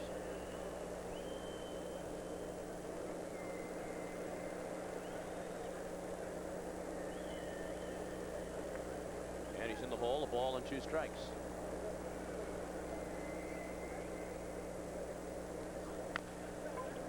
Slowly down to 3rd. This time a fair ball, and Murray's out. 1 out, Randolph to 2nd. As soon as this ball game's over, we'll be joining Chris Berman and Tommy Hunt.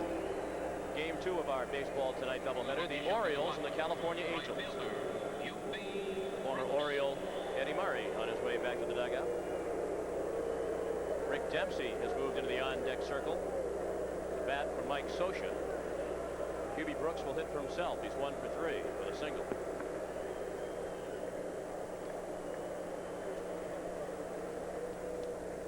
Mike Fitzgerald out to the mound to speak with Hall.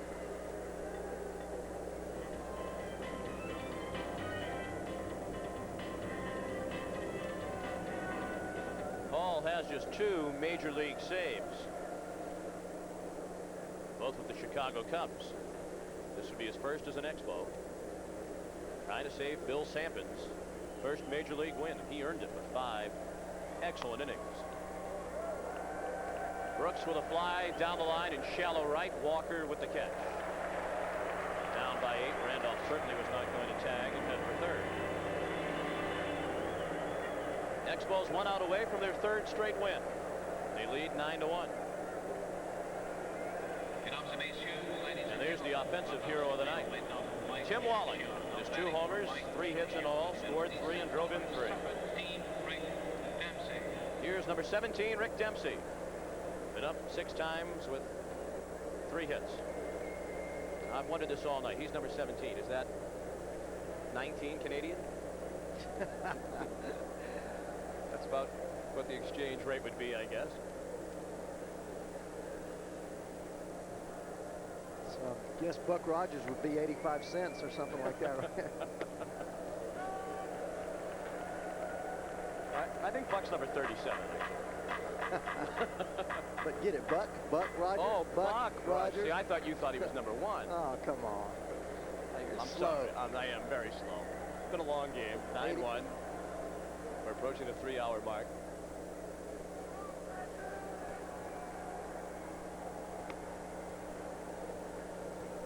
One ball, 1 strike.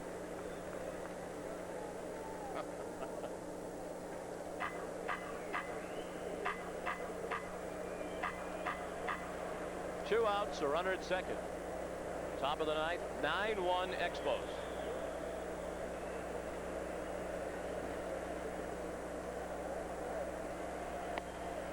Ball misses high and away.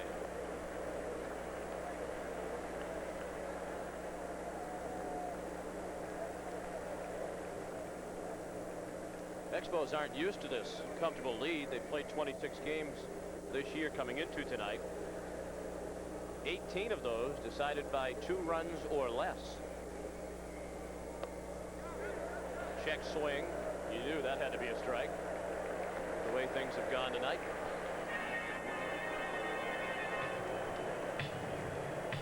Well, that's a little more of a swing there. You see his bat go out there about a foot in front of the plate. A little more than the first 2 that I saw. Expos offense coming to life. They're about to win for the 3rd straight game. You won't lose very often when you score 7 runs. Tonight they have 9, but averaging more than 7 over the last 3.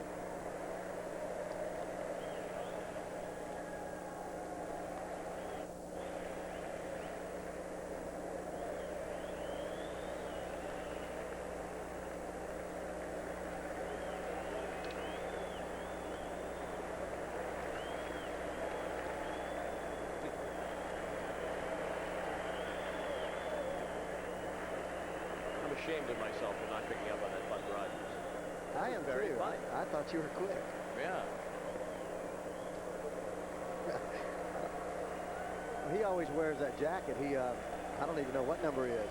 He's 37. Yes, he is. Number 37. 3-2.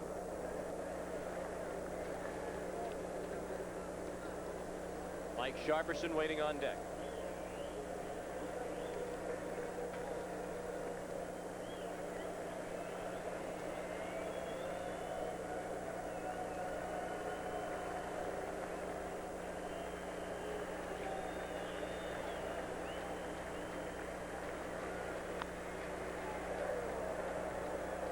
Dempsey hanging tough at 3 balls and 2 strikes.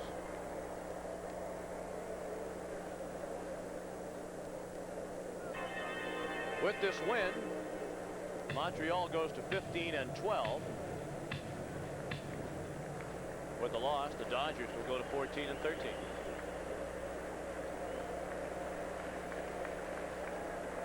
Willie Randolph still standing at second with 2 outs in the top of the 9th.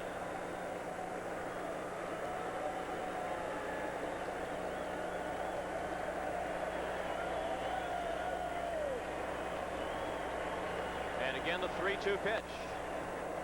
To center field, Marquise Grissom makes the catch, and that's it.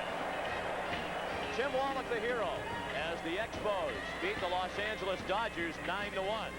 First Major League win for Sampson. First save as an Expo for Hall. For Ray Knight, Sean McDonough saying so long from Montreal. Now to Anaheim. To Chris Berman and Tommy Hutton, the Angels.